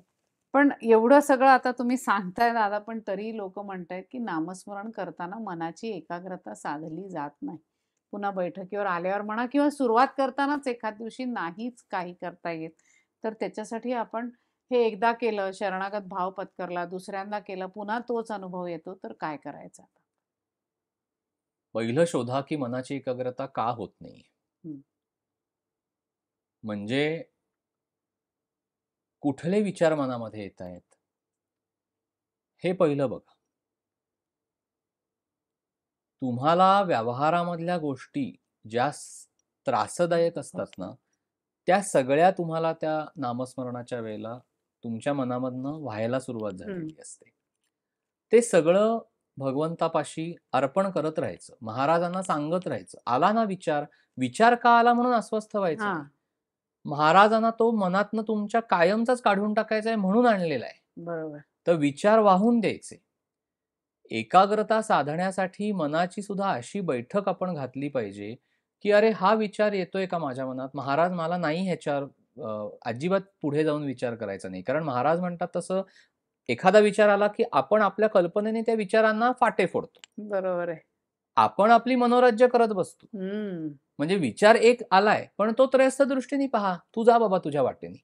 मला सुरू माझं ठेव. नाम चालू आहे. महाराजांना सांगायचं, की तो विचार जरी मनामध्ये आला असला, तरी आपण त्या विचाराकडे त्रयस्थ दृष्टीने पाहायचं आणि आपल्या मनोराज्यातनं त्या विचारांना फाटे फोडायचे नाहीत. हं. तो अभ्यास जर जमला, तर एक विचार जरी आला, पुढचा आला, तरी ते वाहून द्यायचं सगळं आणि एक 15-20 मिनिटं झाल्यानंतर मग आपोआप एकाग्रता हळू साधली जाते. त्यातनं ती जात नसेल साधली, तर आपण आधी पण बघितलेलं आहे, की तुमचं मन मानस पूजेमध्ये तुम्ही रमवा हो. बरोबर आहे. आणि पुढचा अर्धा पाऊण तास तुम्ही मानस पूजा करा. पूर्णपणे भगवंताची पूर्ण मानस पूजा करा, सद्गुरूंची मानस पूजा करा. तुम्ही श्वासावर थोडं लक्ष केंद्रित करा. म्हणजे आपण हेही आधीच्या ह्याच्या भागामध्ये हे बोललोय. हो. सांगितलेलं आहे, की श्वास घेताना पूर्ण नाम घेत हं. तो घ्यायचा, परत नाम घेत तो सोडायचा. सोडायचं. एक असं 8-10 वेळेला जरी केलं तरी खूप एकाग्रता साधली जाते. त्याच्यामुळे माझी एकाग्रता का साधली जात नाही ह्याचा पहिला शोध घ्या. कुठले विचार छळतात? आदल्या दिवशी जे घडलेलं असतं ना, तेच बऱ्याचदा दुसऱ्या दिवशी पहाटेच्या वेळेला जेव्हा हं. आपण जपाला बसतो तेव्हा ते येतं. पण ती पण एक प्रकारे सद्गुरूंची योजनाच असते, की तुम्हाला त्या विचारातनं त्यांना बाहेर काढायचे. हं. तर तुम्ही त्याच्या मुळाशी जा, की नक्की काय होतंय? माझं काही चुकलंय का? समोरच्याचं काही चुकलंय का? नक्की काय, कशामुळे मी अस्वस्थ आहे? हे पहिलं शोधून काढा आणि मग त्यातनं त्याला नामाची धग लावायची. हं. तो विचार क्षीण करायचा किंवा त्यातनं काही महाराजांनी आपल्याला प्रेरणा दिली. जपाच्या वेळेला आपल्याला सगळ्यांनाच त्या प्रेरणा होत असतात. तर ते मनाचे खेळ समजायची आवश्यकता नाही. बरं. ठीक आहे. आपल्या मनामध्ये एखादी प्रेरणा झाली ना, महाराजांना कदाचित त्यातनं आपल्याला काही सुचवायचं असेल, आपल्या सद्गुरूंना काही सुचवायचं असेल. ज्या अ, अडचणीतून आपण जात आहोत, त्या जर अडचणीचे विचार मनामध्ये आले, तर त्या अडचणीतनं बाहेर पडण्याची उत्तरं सुद्धा तुम्हाला त्या ध्यानातनं आणि जपातनच मिळणार आहेत. एकाने विचारलंय ना नामसाधनेतूनच दादा, मिळणार की आहेत. ध्यानावस्थेत काही वेळेला अंतःप्रेरणा होतात, तर त्याचं तर महाराज किंवा आपले सद्गुरू आपल्याला आपल्या अडचणीतनं बाहेर पडण्यासाठी त्या दरम्यान काही गोष्टी सुचवत पण असतात. बरं. त्याचे मार्ग पण तुमच्या पुढे आणून ठेवत असतात. त्याच्यामुळे असा विचार आला, हा चुकीचा विचार आहे, मग माझी एकाग्रता होत नाही, ह्याच्या पलीकडे जाऊन जी गोष्ट आपल्या समोर सतत येतीये ना, त्याचा आपण अभ्यास करायला पाहिजे, की अरे हा बरं. विचार प्रत्येक वेळेला मनामध्ये येतोय, म्हणजे मला ह्याच्यावर अभ्यास करायचा आहे आणि अभ्यासाने ते बाजूला काढायचंय. मार्ग समजा अंतःप्रेरणेतनं जो तुम्ही आता म्हणालात तसं, की हं. जपाच्या वेळेला किंवा ध्यानाच्या वेळेला अंतःप्रेरणा होतायत. तर त्या काय ज्या अंतःप्रेरणा होतायत त्या पहा आणि त्यात तुम्ही तुमचं काही मिसळू नका. कारण आपण बऱ्याचदा कसं हो. होतं, ध्यानाच्या अनुभवामध्ये काहीतरी गोष्ट समोर येते. हं. दर्शन होतं म्हणा किंवा कुठलातरी प्रसंग डोळ्यासमोर येतो. बरोबर. काही तुम्हाला देवतेचं दर्शन होईल, सद्गुरू कोणीतरी दिसतील, चेहरा दिसेल, कुठल्यातरी देवळात आहात असं दिसेल, काहीतरी दिसेल, समथिंग काहीतरी तुम्हाला दिसेल. ज्याला आपण फ्लॅश होणं म्हणतो. हं. तो फ्लॅश झाला, की पुढचे सगळे विचार किंवा पुढचे फ्लॅश आपण आपल्या कल्पना विस्ताराने करायचे नाहीत. नाही. तिथेच थांबायचं. बरोबर. म्हणजे आपलं बऱ्याचदा काय होतं, ह्या ध्यानाच्या प्रक्रियेमध्ये सुद्धा बऱ्याचदा आपण आपल्या सबकॉन्शियस माइंडमध्ये असलेल्या गोष्टी, त्या जे दिसलेलं आहे ना, त्याला जोडत राहतो हं. आणि मग एवढं ते सगळं पसरतं. तसं करायचं नाही. एक प्रसंग डोळ्यासमोर आला ना, ठीक आहे, तिथेच थांबा. नवीन-नवीन काहीतरी त्याच्यामध्ये आपल्याच गोष्टी आपण घालायच्या नाहीत. बऱ्याचदा असं होतं. बऱ्याचदा होतं हो, असं. तो बरोबर आहे. आणि मग मला ध्यानामध्ये हे दिसलं, मला ध्यानामध्ये ते दिसलं, मग मी असं केलं, तसं केलं. हा जो सगळा भाग आहे ना, हा आपण पण खूप काटेकोरपणे आणि त्रयस्थ दृष्टीने पाहायला पाहिजे, की खरंच भगवंताने ध्यानात माझ्याकडनं हे सगळं करून घेतलंय? का मी माझ्या मनोराज्यातनं किंवा माझ्या कल्पना विस्तारातनं मी हे सगळं घडवून आणलेलं घडवून आहे? आणलंय. ह्या दोन्ही गोष्टींमध्ये फरक आहे, की दिसत राहणं आणि आपण बघत राहणं. ॲज अ थर्ड पर्सन म्हणून आपल्याला जे डोळ्यासमोर दिसतंय, ते बघत राहणं, हा एक भाग आहे. आणि आपण आपल्या कल्पना विस्ताराने, आपल्या मनोराज्यातनं त्या सर्व गोष्टी मनोव्यापारातनं घडवणं, हा दुसरा भाग आहे. बरोबर. त्याच्यामुळे 2 गोष्टींमध्ये फरक आपल्याला करता आला आला पाहिजे. पाहिजे. जिथे आपली मनोराज्य वाढतायत किंवा आपण उगीचच मनाने विस्तार करतोय त्या गोष्टीचा, ध्यानात दिसलेल्या एका गोष्टीचा मनाने खूप खूप विस्तार आपण करत असू, तर आपल्याला थांबता आलं पाहिजे तिथे. कारण मग काहीतरी मग काहीही दिसत राहील आणि मग नंतर आपल्याला असं वाटत राहतं, की पहिल्यांदा छान ध्यान लागलं होतं आणि नंतर काहीतरी वेगळंच म्हणजे दिसायला यातलं लागलं. खरं काय आणि खोटं खरं काय काय, आपल्यालाच खोटं कळत काय? नाही. मग कुठल्यातरी मार्गदर्शकाला विचारतात, की मला ध्यानामध्ये असं दिसलं, ह्याचा अर्थ काय आहे? ह्याची पण आवश्यकता नाहीये काही. काहीही आवश्यकता नाही. तुमचा स्वतःचा भाग भगवंत, सद्गुरू, तुम्ही स्वतंत्र आहात सगळ्यांपासनं, अशी मनोभूमिका पाहिजे, की आपण आहोत ना साखळीमध्ये बांधलेले. आपण स्वतः आहोत, आपला परमेश्वर आहे, आपले सद्गुरू महाराज आहेत, त्यांनी दिलेलं नाम आहे. ही साखळी एकदा बांधली आहे की नाही? हं. ही जोड झालेली आहे की हो नाही? ना. अजून काहीही कोणापाशी जायची आवश्यकता नाहीये. जे काही आहे ते सद्गुरूंपाशी जायचं. काही कोणाला विचारायची पण आवश्यकता नाहीये. असा दृष्टांत झाला, मला ध्यानामध्ये असं दिसलं, ह्याचा अर्थ नक्की काय असावा? काही आवश्यकता नाहीये. दाखवलंय ना तुम्हाला, आनंद घ्या त्याचा. हं. काही अंतःप्रेरणा झालेली आहे, ते अंतःप्रेरणा लिहून ठेवा वाटल्यास, जर तुम्ही विसरत असाल तर. बरोबर. कधीतरी भविष्यामध्ये ते घडलं तर तुम्हाला येईल. कळतं ते आपल्याला, की हां, हे आपल्याला आधी ध्यानामध्ये दिसलेलं होतं. आपल्यापुरता भाग आहे हा. आता ध्यानाविषयी जेव्हा आपण बोलतोय तेव्हा त्यात काही अंतःप्रेरणा होतात. नामस्मरण करताना देखील असे अनुभव येतात. पण त्याला दुसरी बाजू पण आहे दादा, की काही वेळेला नामस्मरण करताना डोळे मिटतो आपण, तेव्हा बऱ्याच किळसवाण्या गोष्टी, बीभत्स गोष्टी, भीती वाटणारे चेहरे असं देखील डोळ्यासमोर येत राहतं किंवा अंतःचक्षू समोर येत राहतं. तेव्हा त्याचा अर्थ काय लावायचा किंवा त्यात काय करायचं अशा वेळेला? हा जो भाग आहे ना, जसं चांगलं दिसतं, चांगलं म्हणजे काय? की एखाद्या देवतेचं दर्शन होणं, हो. एखाद्या सद्गुरूंचं दर्शन होणं, पादुका दिसतात काही वेळेला, काही समाधीचं स्थान दिसतं, एखादं देऊळ दिसतं, एखादं उपासनेचं रंग ठिकाण दिसतात दिसतं, काही लोकांना. रंग दिसतो, प्रकाश दिसतो. हे जसं दिसतं ना, तसं काही वेळेला ओंगळवाण्या व्यक्ती, किळसवाणे प्रसंग, हं. जे दिसू नये आपल्याला, जे पाहायचं नाहीये ते दिसतं. काहीतरी घाणेरडे चेहरे दिसतात. भीती वाटावं, भीती आपल्या मनामध्ये उत्पन्न व्हावी, असे काहीतरी चेहरे आपल्या अंगावर ध्यानाच्या वेळेला असे आदळले. झडप घालतायत की हं. काय किंवा आदळतायत की काय, म्हणजे भीती वाटते हो, अक्षरशः, खरंय. की बापरे! हे मला काय दिसतंय आणि अगदी घाणेरडं काहीतरी दिसतं. तर हे दोन्हीही जे आहे ना, हे आपल्याला त्रयस्थ दृष्टीने पाहता आलं पाहिजे. ही पहिली गोष्ट आहे. उत्तम दर्शनं होणं हा एक भाग आहे ध्यानातला. हे जे ओंगळवाणं, बीभत्स, किळसवाणं दिसतंय ना, हं. ती आपल्याच मनातली अशुद्धता असते. हो. ती अशुद्धता काहीतरी रूपं घेऊन किळस उत्पन्न होईल, ओंगळवाणं काहीतरी दिसेल. आपल्याच मनातला तो अशुद्ध भाव आपल्यासमोर असा येऊन थांबतो हं. काही वेळेला.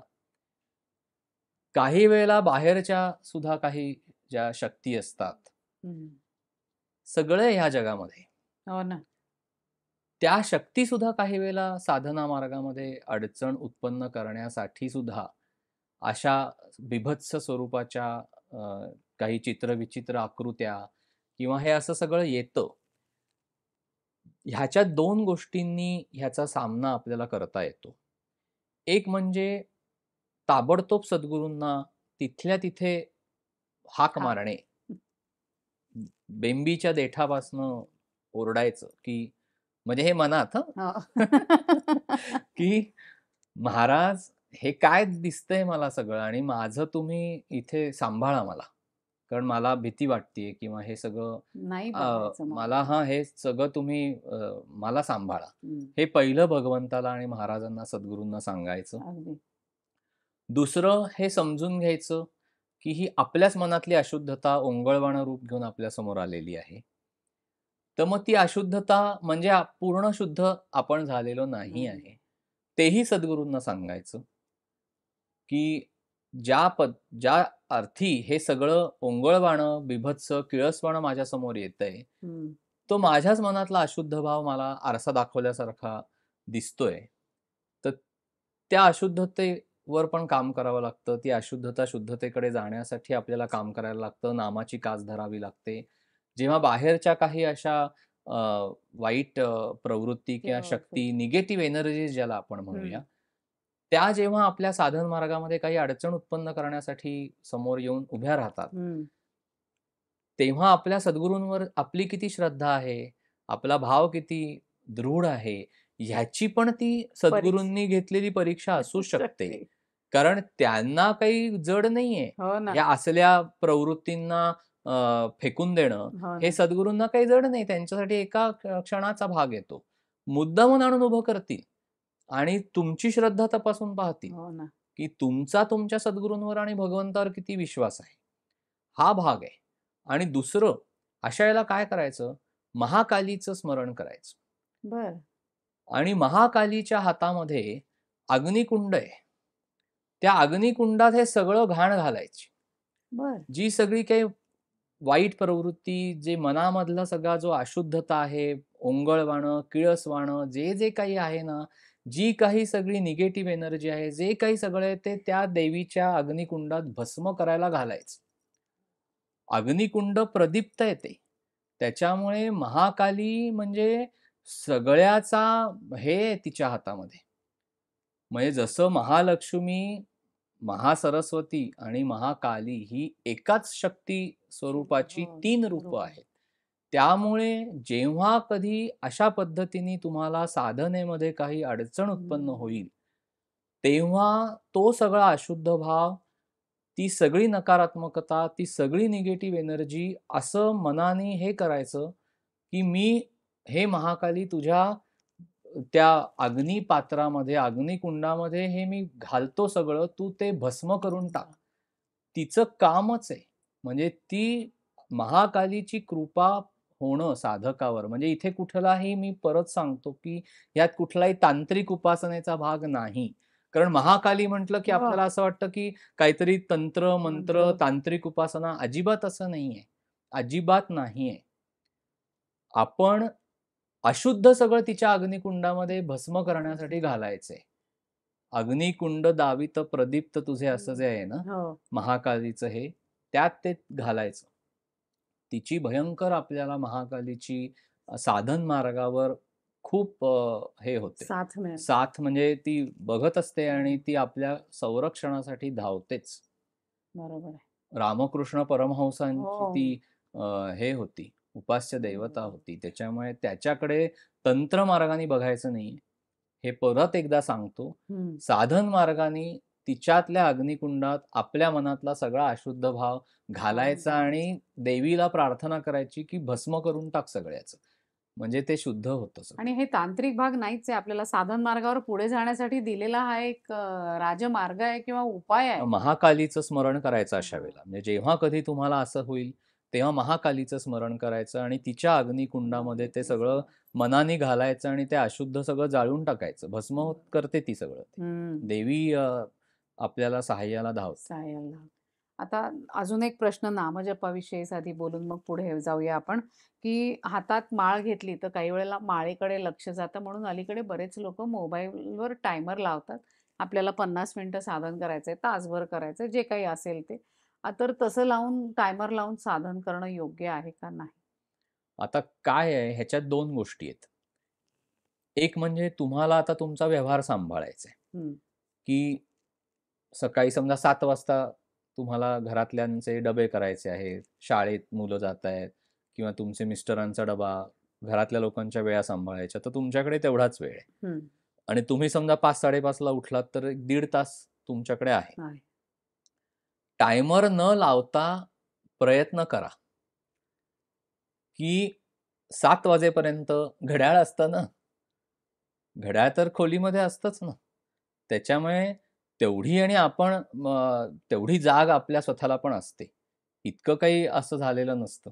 त्याच्यामुळे शक्यतो नैसर्गिकरित्या आपलं साधन व्हायला पाहिजे. म्हणजे आपण 5:00-5:30 वाजता समजा उठलो, तर महाराजांना किंवा सद्गुरूंना, परमेश्वराला प्रार्थना करायची, की माझ्याकडे 7 पर्यंतचा वेळ आहे. तर माझ्याकडे ह्या वेळामध्ये महाराज तुम्ही सगळं घडवा. तर त्या 1.5 तासामध्ये तुम्ही छान रमू पण शकता. पण हा ज्याचा त्याचा वैयक्तिक भाग आहे. म्हणजे कारण कसं आहे, की खरं तर नैसर्गिकरित्या साधनेला जर तुम्हाला न्याय द्यायचा असेल, आता टायमरनी तुमची वेळ वाजली, बरोबर? आणि तुमचे डोळे मिटलेले आहेत, तुम्ही ध्यानामध्ये आहात, सगळं खेचलं गेलेलं आहे, तर तुम्ही कसं उठणार आहात आता? तर तुम्हाला उठता येणार नाही. समजा उठलात तर अस्वस्थता येईल. कारण हं. काही शक्ती जागृत झालेल्या आहेत. सगळं तुम्ही त्या ते थोडासा भावामध्ये असा आहात. शॉक तर बसल्यासारखं एकदम एकदम. टायमर लागला आणि हां, आता चला उठा. तर इतकं ते काही स्विच ऑन आणि स्विच ऑफ नाही करू शकत. म्हणजे साधन किंवा हे सुरू झाल्यानंतर सुद्धा ते एका टप्प्यापर्यंत जाईल. मग ते रिलीज होईल आणि मग हळू आपण त्यातनं स्वतःला पण थोडंसं शांत करून मग तुम्ही त्यातनं उठलं पाहिजे. त्याच्यामुळे असं थोडंसं गणित बसवायचं, की ते होतं सगळं. म्हणजे अगदी पण हाही इतकं म्हणजे एक पण अभ्यासच आहे. अभ्यास आहे, अभ्यास आहे. मग दादा आता हे सगळं करत असताना देहबुद्धी ते आत्मबुद्धी हा प्रवास किंवा हा टप्पा आपण कसा पार करायचा? 2 गोष्टी आहेत. आपण स्वतः जिवंत आहोत हे आपल्याला जेवढं खात्री आहे ना आता, हं. तेवढी खात्री परमेश्वरावर आपली पाहिजे. तेवढी श्रद्धा परमेश्वरावर पाहिजे. तेवढी श्रद्धा सद्गुरूंवर पाहिजे. म्हणजे हा प्रवास आपल्याला करता येतो. देहबुद्धी म्हणजे काय? अहंभाव, अहंकार आणि इगो बरोबर. म्हणजे देहबुद्धी. आपल्याला कोणी काही बोललं, तर आपल्याला वाईट वाटणं, हं. आपल्याला राग येणं, आपल्या मनामध्ये ती भावना उत्पन्न होणं, हा सगळा देहबुद्धीचा भाग आहे. आता आत्मबुद्धी म्हणजे काय? हं. की आपल्या आत्मस्वरूपाची जाणीव. बरोबर. म्हणजे जे काही आहे ते देहाचं आहे. आत्मस्वरूपाने आपण वेगळे आहोत. ही जाणीव आपल्याला नामसाधनेतूनच साधता येते. बरं. मग इथे आपण कसा आपला अभ्यास करायला पाहिजे, की जे काही होतंय ते माझ्या देहाच्या बाबतीत घडतंय. हं.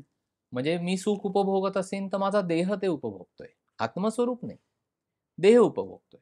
जर काही शारीरिक मला व्याधी होत असतील तर त्या देहाला होतायत. मनाने मी पूर्ण हं. स्वतंत्र आहे. म्हणजे महाराज म्हणतात तसं, की देहाचे भोग, देहाचे माथी. हं. मनाने भगवंत भजायला त्यांची आडकाठी नाही, असं जे बरोबर. महाराजांनी सांगितलेलं आहे. तर असा आपण प्रयत्न करायचा, की आपली देहबुद्धी नामसाधनेतून क्षीण करत नेणे आणि आपण आत्मस्वरूपाने स्थिर होणे किंवा आपण म्हणजे आत्मस्वरूप आहोत. आपल्यामध्ये परमेश्वराचा अंश आहे. तसाच तो सगळीकडे आहे. सगळ्या चराचरामध्ये तो भरलेला आहे. अशा भावनेने राहिलं, की आपल्या साधन मार्गावर जाताना आपल्याला ह्याचा निश्चित फायदा होतो. बरं. म्हणजे आपण पण स्वतः इगो बाळगून राहत नाही हं, हं. आणि आपल्याकडनं दुसऱ्याचं मन दुखावलं जात नाही आणि आपले पाय जमिनीवरच राहतात. कारण व्यवहारामध्ये खूप काही यश मिळालं, पैसा मिळाला, मान-मरातब मिळाली, पोझिशन मिळाली, की नॅचरली माणसाला थोडंसं अहंभाव वाढतो. बरोबर. आणि महाराज म्हणतात तसं, की ज्याची परीक्षा घ्यायची आहे त्याला भगवंत जास्त पैसा देतो. त्याच्यामुळे तुम्हाला तुमच्याकडे जास्त पैसा येतोय किंवा तुम्हाला जास्त चांगलं सोशल लाईफ स्टेटस जगायला मिळतंय म्हटल्यानंतर हे समजूनच घ्या, की तुमची परीक्षा आहे. समजूनच चालायचं, की आपली भरपूर परीक्षा सुरू झालेली आहे. त्याच्यामुळे आता तुम्ही कसे लोकांशी वागताय? हं. आता तुम्ही लोकांना कमी लेखताय का? तुमच्या वागण्या बोलण्यातनं तुम्ही लोकांना कमी दाखवताय का? दर्शवताय का? ह्याची परीक्षा भगवंत घेत असतो. मागे झालेल्या प्रश्नोत्तरांच्या भागामध्ये तुम्ही अनुग्रहाबद्दल बऱ्याच गोष्टींमध्ये मार्गदर्शन केलंय. पण अनुग्रह घेतलेल्या साधकाचं आचरण कसं असावं? तर आत्ता ह्या सगळ्या जे इतका वेळ तुम्ही आम्हाला सांगितलंत, त्याचा परामर्श म्हणून ह्याच्याबद्दल तुम्ही आम्हाला काय सांगाल? 2-3 गोष्टी ज्या महाराजांनी आपल्याला सांगितल्या आहेत, हं. ते म्हणजे तुमचं शुद्ध अंतःकरण, बरोबर. शुद्ध आचरण आणि नामस्मरण. या 3 गोष्टींवर आपल्याला परमार्थाची इमारत उभी करायची असं हं. महाराजांनी सांगितलंय. हो. एकदा तुम्ही उपासनेच्या मार्गावर आहात म्हटल्यानंतर तुमचं सगळं लक्ष हे तुमच्या साधनेकडे, म्हणजे उपासनेकडे, जे साधन तुम्ही करताय त्याच्याकडे असलं पाहिजे. त्यातनं आपल्या मनाची, अंतःकरणाची शुद्धी होतीये का? हं. किती होतीये? अजूनही अशुद्ध भाव मनामध्ये आहेत का? तो अशुद्ध भाव मनामध्ये आला तर किती वेळ टिकतोय? किंवा बाहेर पडतोय का आपण त्यातनं? का खूप वेळ राहतंय तसंच? आणि त्याचं जे प्रकटीकरण आहे हं. वर्तणुकीमध्ये, बरोबर.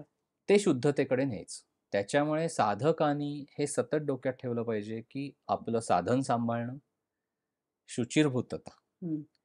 शुद्धता, अंतःकरणाची शुद्धता राखणं हं. आणि वर्तणूक शुद्ध पाहिजे.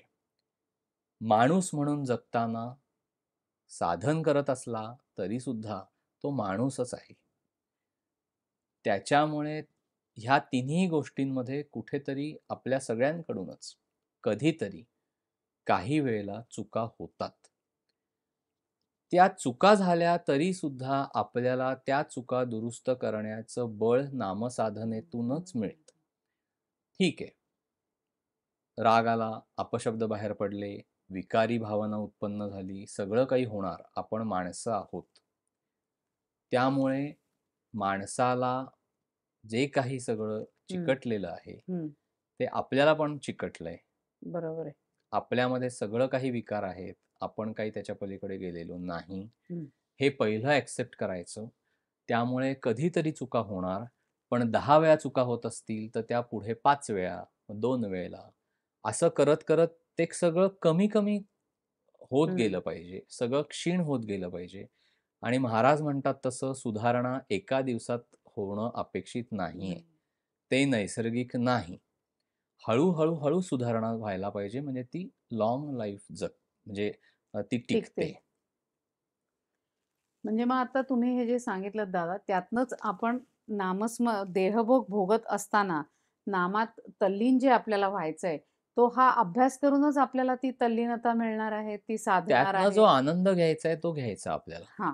म्हणजे हे सगळा हा अभ्यास तुम्हाला करतच अभ्यास. त्या अ, तिथपर्यंत आपल्याला पोहोचायचंय. आता एक जपाविषयी मध्ये एक प्रश्न विचारते की आपण म्हणतो की जपमाळेवर जप जेव्हा करतो तेव्हा एकमेकांची आपण वापरू नये. पण एखाद्या मठात वगैरे आपण जेव्हा जातो तेव्हा तिथे अनेक माळा लावलेल्या असतात आणि आपण तिथली एक घेतो, करतो आणि ठेवून देतो परत. असेच बाकीचे पण करत असतील तर मग ते योग्य आहे का नाही? तिथे जाऊन काय करावं? आता 2 गोष्टी आहेत. हं. एक म्हणजे तुमच्या स्वतःच्या साधनेची वेळ सकाळी ठरली आहे की नाही, हो, ती तर तू घरामध्येच होते. झाली. ती माळ वेगळी आहे. हो. ठीक आहे. आता आपण एखाद्या मंदिरात किंवा मठामध्ये गेलो, आपण प्रत्येक वेळेला आपल्या साधनेसाठी किंवा उपासनेसाठी जी माळ वापरतोय, ती काही आपण सगळीकडे घेऊन घेऊन जात जात नाही. नाही. आता काही वेळेला आपल्याला मनातल्या मनात जप करणं काहींना सवय नसते तशी. हो. म्हणजे माळ हे साधन म्हणून आपण वापरतो, की वापरतो. आपल्या हातामध्ये एक ते साधन की आहे, ते पटकन सुरू होतो की जप. आपला जप पटकन सुरू हं. होतो. काही हरकत नाहीये तिथली एखादी माळ घेतली. कारण शेवटी महाराज म्हणतात तसं कसंही नाम घ्या, पण ते घ्या. त्याच्यामुळे इतका विचार करायचा नाही. आपण कुठे तिथे दिवसभर त्या मठामध्ये बसणार आहोत का, हां ना. जप करत? जेव्हा मठात काही दिवसभराचा 13 तासाचा जप आहे, 25 तासाचा जप आहे म्हणून आपण समजा गेलो, तर आपण आपली माळ माळ घेऊनच घेऊन जातो. जातो. पण काही वेळेला आपण एक 10 मिनिटं तिथे जप करणार असतो. तर एखादी माळ घेतली, जप केला, परत ती ठेवली. फार विचार करू नका. नाम होणं, नाम घेतलं जाणं हे महत्वाचं आहे. आणि मग सोयर, सुतक, मासिक अडचणी बायकांना स्वतःला किंवा त्यांच्या इतर वेळेला घरात असणाऱ्या लोकांना, अशा जेव्हा हे सगळे प्रसंग प्रत्येकाच्या आयुष्यात येतात, तर तेव्हा नामस्मरणाला बसायचं का नाही बसायचं? महाराजांनी सांगितलंय नामाला सोवळ्या-ओवळ्याचं बंधन नाही. त्याच्यामुळे घरी जरी सोयर, सुतक, घरातील एखाद्या स्त्रीची अडचण हे सगळं जरी असलं तरी तुम्ही तुमचं नाम चालू ठेवायचं, तुमचं नामस्मरण, जप सगळं चालू ठेवायचं. त्याच्यामध्ये काही खंड पाडायचा नाही. बाकी सगळ्या गोष्टी करण्यात आपण खंड पाडतो का? नाही ना. आज मला सुतक आहे म्हणून आता मी जेवणार नाही असं म्हणतो का? किंवा मी अंघोळच आज करणार नाही नाही. किंवा मी कामावर जाणार नाही. काहीही असं करत नाही आपण किंवा मी घरातली कुठलीही गोष्ट करणार नाही. असं काहीही आपण करत नाही. आपला जसा रोजचा व्यवहार आपण करतो ना, आपल्या आयुष्याचा साधना ही असा भाग बनली पाहिजे, की ती आपल्यापासून वेगळी करताच नाही आली पाहिजे. त्याच्यामुळे बाकीच्या जशा गोष्टी दिवसभर सगळ्या करतो, तसा हाही मलाच दिवसभरातलाच भाग आहे. भाग आहे. त्याच्यामुळे काही त्याच्यामध्ये इतकं सहज आपण सहज त्याच्याशी व्हायला जोडलं पाहिजे. पाहिजे. मग आत्ता ज्याने आपल्याला प्रश्न विचारलाय, की पहाटेच्या वेळी मी जप करायला उठतो, पण आपल्या डोक्यात एक असतं ना. फक्त कसं आहे, की आता स्त्रियांच्या बाबतीत जेव्हा मासिक अडचण असते, हो. तेव्हा त्यांना देवघरामध्ये जात नाही ते किंवा माळेला स्पर्श करत नाही. तर अशा वेळेला मनातल्या मनात जप हो. करू शकतो. आपल्याकडे एक अशी समज असते ना, की पहाटे उठलं की तुम्हाला जर का जपाला बसायचं असेल, तर अंघोळ, देवपूजा सगळं करून मग बसावं. का ते न करता सुद्धा जप करायला काहीच हरकत नाहीये ना पहाटेच्या वेळी? महाराजांनी सांगितलेलं आहे, की स्नान, संध्या वगैरे हा सगळा भाग तुमचा झालाच तर करा, पण त्याच्या वाचून अडून बसू नका. हे महाराजांनी सांगितलंय, पहिलं. की ठीक आहे, की काही जणांना एक सवय पहिल्यापासून असते, की उठायचं, सगळं आवरायचं, आणि स्वच्छ मग स्नान वगैरे करायचं आणि मग साधनेला बसायचं. ठीक आहे. पण एखाद्या दिवशी तुमचं स्नान झालं नाही, त्याच्यामुळे आता माझं आज साधनच होणार नाही, असं नाही. किंवा काही जणं म्हणतात, की आम्ही उठल्या-उठल्या पहिला जप करतो. हां. तरीही ठीक आहे. काही त्याला कशाचंही बंधन नाहीये. जेव्हा आपण या साधन मार्गावर चालतो, नामस्मरण आता उत्तम करतोय, आपल्याला अहंकारही नाही बाबा आता ठीक आहे, त्याही पातळीवरनं पण जे दोष आहेत, ते आपल्याला जास्तीत जास्त जाणवायला लागतात. अरे, माझ्यात हे चुकतंय, हे चुकतंय आणि त्यांनी आपल्याला अधिकाधिक अस्वस्थ व्हायला होतं किंवा एखादा प्रसंग असा येतो, की अरे, आपण हे नको होतं करायला, हे चुकलंय आपल्याला आणि ती अस्वस्थता दिवसभर टिकते. तर अशा वेळेला आपण स्वतःला या ह्याच्यातनं कसं सावरायचं आणि पुन्हा पुढे कसं मार्गक्रमणा करायची. महाराजांनी सांगितलंय तसं भगवंत रोज संधी देतो आहे. काल एखादी गोष्ट आपल्या हातनं चुकली, त्याची टोचणी मनाला लागली, अस्वस्थता आली. दुसऱ्या दिवशी महाराजांच्या पाशी जेव्हा आपण जप करायला बसू, त्यावेळेला ते सगळं कन्फेस करायचं. सांगायचं महाराजांना, "हो, माझं हे चुकलेलं आहे." किंवा "मला ह्या दोषांची माझ्यातल्या जाणीव तुम्ही करून दिली दिली. नामसाधनेच्या मान माध्यमातून." मग पुढची स्टेप काय आहे? तर त्या दोषांचं परिमार्जन करायला पाहिजे. हो, बरोबर आहे. म्हणजे समजा मला खूप राग येतोय आणि तोंडातनं अपशब्द बाहेर पडतायत. हा जर दोष माझ्या लक्षात आला, तर मग मी प्रयत्नपूर्वक मला माझ्या रागावर नियंत्रण ठेवता आलं पाहिजे. मला द्वेष वाटतोय, मत्सर वाटतोय, जे काही आता आपण सगळं बघितलं. जो दोष आपल्या मनामध्ये असा उत्पन्न झाल्यासारखा वाटतोय किंवा आपल्याला कळतंय की इथे माझा दोष उत्पन्न झालेला आहे, तर त्याच्यावर आपल्याला काम करताना त्या दोषापासून मुक्तता मिळवण्यासाठी जे करायला पाहिजे, ते नामसाधनेचा आधार घेऊन करायचं. बरं. आता दिवसभरात जप, ध्यान आपण केलंय. सकाळची 50 मिनिटं बसलो किंवा पूजेच्या वेळेला केला. पण इतर वेळेला सुद्धा अनुसंधान टिकवायचंय आपल्याला, ते विसरायचंच नाहीये. तर तो टिकवण्यासाठी आपण कसं काय आपला हे दिनक्रम असावा किंवा आपल्या रोजच्या व्यवहारात सुद्धा ते अनुसंधान कसं टिकवून ठेवावं?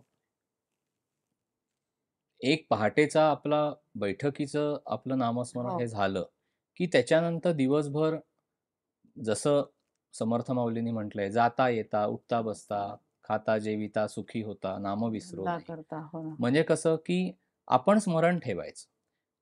आता परत आपण कामावर गेलो, की आपण काम करत असताना आपल्याला असं वाटतं, की आपल्याला भगवंताचं स्मरण नाहीये की काय? कारण आपण आपल्या कामामध्ये पूर्णपणे कामामध्ये मग्न गुंतलेलो आहे, होतो. मग्न झालेलो आहे. पण उत्तम कर्तव्य पार पाडणं ही सुद्धा भगवंताचीच पूजा आहे. हं. त्याच्यामुळे तिथे सुद्धा कुठलंही चुकीचं कर्म आपल्या हातनं होणार नाही, ह्याच्यासाठी परत भगवंताचं स्मरण आपण राखलंच पाहिजे. आपल्या रोजच्या व्यवहारामध्ये सुद्धा. अशा पद्धतीने भगवंताचं अनुसंधान ठेवता येतं. महाराज म्हणतात तसं एक सद्ग्रंथ तुम्ही वाचायला पाहिजे. तर काहीतरी तुम्ही वाचलं पाहिजे. म्हणजे ग्रंथ. हं. जे संतांनी लिहिलेला जे आहेत आहे, ते. ते सगळं काहीतरी एक कुठलातरी ग्रंथ प्रमाण मानून त्याचा अभ्यास करायला पाहिजे. मग नवविधा भक्तीतली कुठलीही भक्ती तुम्ही करू शकता. अर्चन भक्ती आहे, वंदन भक्ती आहे, कीर्तन भक्ती आहे, काही चांगलं ऐकणं आहे. अशा पद्धतीने आपला दिवसभराचा सगळा हे दिनक्रम. अनुसंधानामध्ये तो दिनक्रम ठेवायचा आणि रात्री झोपताना भगवंताचं नाम घ्यायचं आणि झोपायचं. गुरूंना आपण आपल्या संपूर्ण आयुष्याचं अधिष्ठानच ते आहे. मग आपला प्रपंच जो आहे तो पण त्यांच्याच अधिष्ठानाखाली चाललाय. पण तरीसुद्धा असं आपण खूप ठिकाणी ऐकतो किंवा तो गुरूंना तुम्ही प्रपंच अर्पण करा. मग ते अर्पण करणं म्हणजे नक्की काय भावना आणि काय आपला व्यवहार पण असायला हवा अशा वेळेला? सद्गुरूंना प्रपंच अर्पण करायचा म्हणजे प्रपंचातलं कर्तेपण आपल्याकडे घ्यायचं नाही. बरं. 2 गोष्टी आहेत. एक म्हणजे प्रपंचामध्ये जे घडतंय ते भगवंताच्या आणि सद्गुरूंच्या इच्छेने घडतंय आपल्या प्रपंचामध्ये. बरोबर. ही दृढ भावना पाहिजे. वाटेल ते घडलं आपल्या प्रपंचामध्ये. चांगलं, वाईट दोन्ही गोष्टी हो. घडणार. चांगली गोष्ट घडली की ती भगवंताची कृपा झाली म्हणावं. हे हं. मागे पण आपण त्याचं सगळं सांगितलं. कर्म, हो. सत्सद्विवेक बुद्धी हे सगळं आपण बघितलेलं आहे. बघितलं. की तिथे ती भगवंताची कृपा कशी असते, तर आज जे चांगलं वाट्याला आलंय ते आपल्या चांगल्या कर्मांचा भाग म्हणून हो. वाट्याला आलेलं आहे. चांगली कर्म कधी घडली, तर सत्सद्विवेक बुद्धी जागृत जागृत असताना होती घडली. म्हणून. सत्सद्विवेक बुद्धी जागृत कधी राहिली? भगवंताच्या स्मरणामध्ये राहिली. मग भगवंताचं स्मरण आहे त्याच्याच कृपेने त्याचं नाव आपल्या मुखामध्ये येत असतं. म्हणजे भगवंताची कृपा कुठपर्यंत गेलेली आहे पहा. बरोबर जेव्हा चुकीच्या गोष्टी आपल्यासमोर घडतात, म्हणजे आपल्या हं. बाबतीमध्ये घडतात. बरोबर. बरोबर? मग आपण म्हणतो, की "अरे, हे काय माझ्या बाबतीत घडतंय?" हं. त्याला तुमचीच कर्म कारणीभूत आहेत, चुकीची. जी आज चुकीचं फळ तुमच्या समोर आलेलं आहे. चुकीची कर्म का हातनं घडली? सत्सद्विवेक बुद्धी जागृत राहिली नाही. सत्सद्विवेक बुद्धी जागृत का नाही राहिली? तर भगवंताचं स्मरण राहिलं स्मरण नाही. राहिलं नाही. मग भगवंताचं स्मरण राहिला म्हणजे आपणच जबाबदार आहोत ना. हो. भगवंताच म्हणजे जसं प्रकाश आणि अंधार म्हणजे महाराज म्हणतात ना, की सूर्याचं अस्तित्व हे प्रकाशाला कारणीभूत आहे.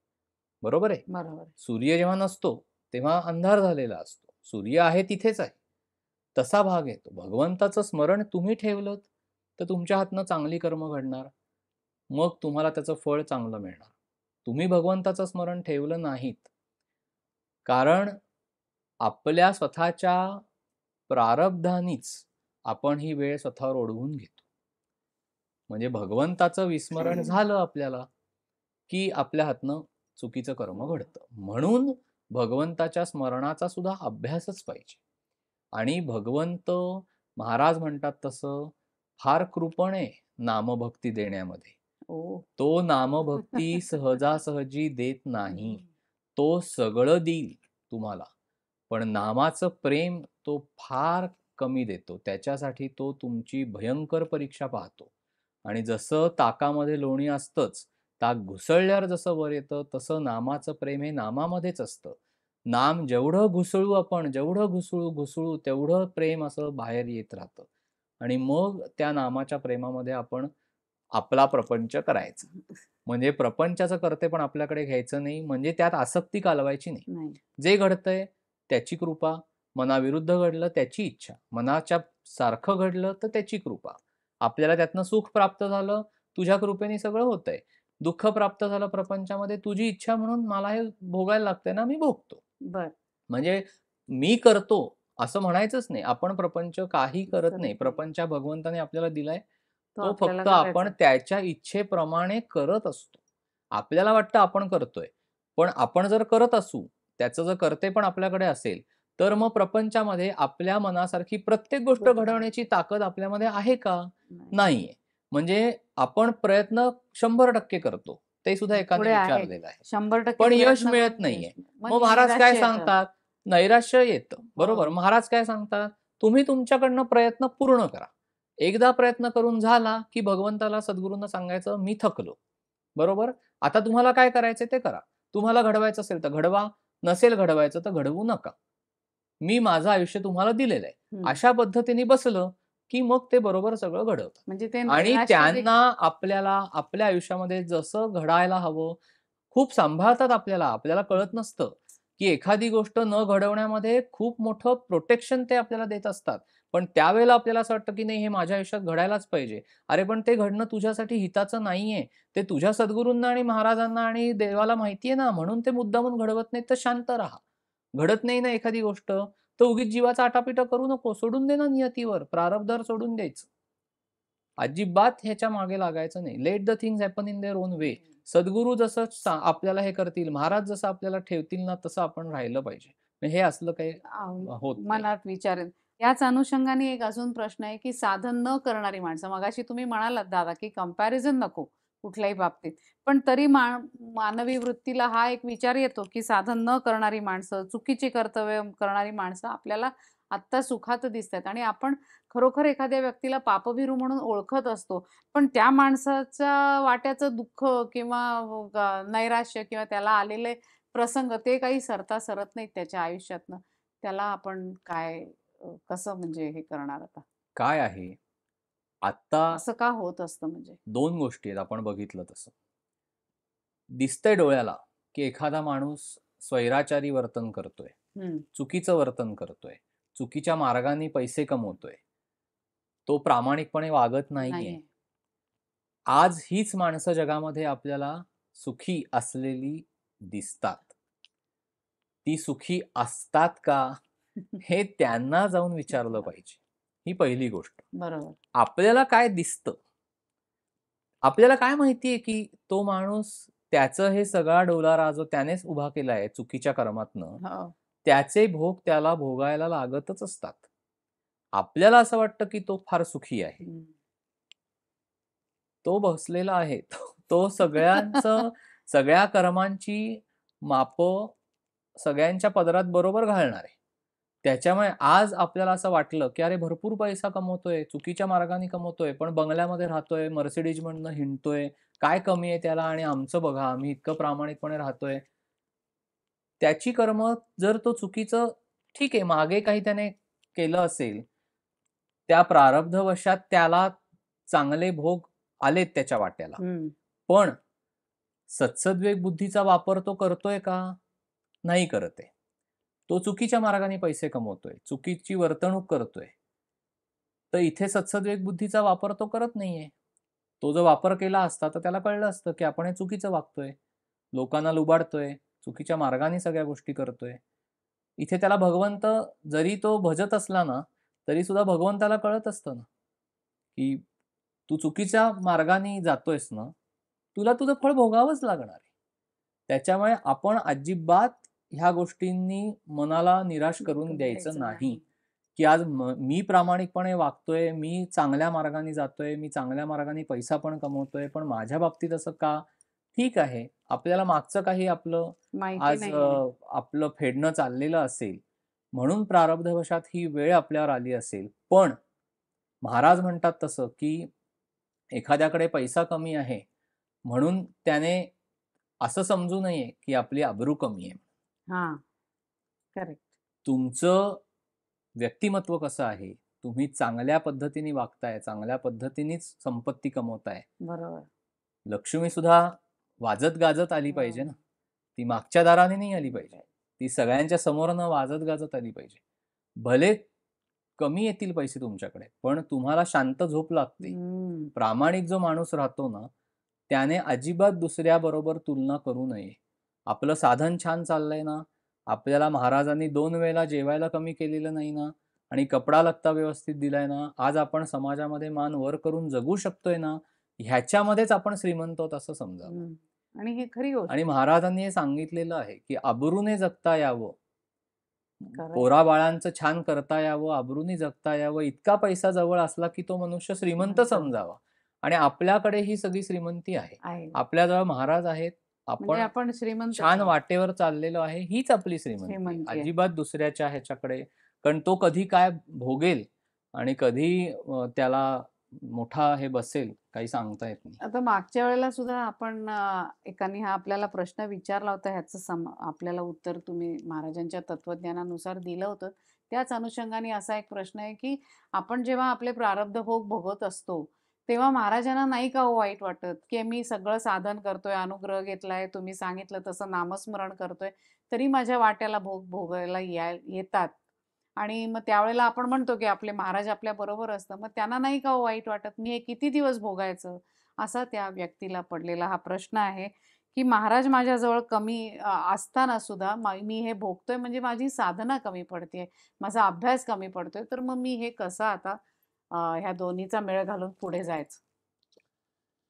बऱ्याचदा असं होतं, की आपण जेव्हा प्रापंचिक दुःख भोगत असतो, तर त्यावेळेला आपल्याला असं वाटतं, की महाराजांना हे नाही का लक्षात येते किंवा महाराजांना माझी अवस्था बघून काहीच वाटत नाहीये का?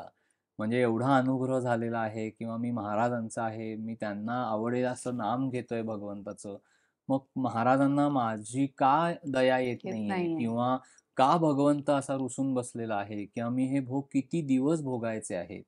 तर माझं सगळ्यांना कळकळीचं हे सांगणं आहे, की अजिबात तुम्ही श्रद्धा ढळून देऊ नका. नका. महाराज किंवा भगवंत तुमच्यापाशी 24 तास आहे. तुम्ही भोगत असलेल्या सगळ्या गोष्टी त्यांना कळतायत.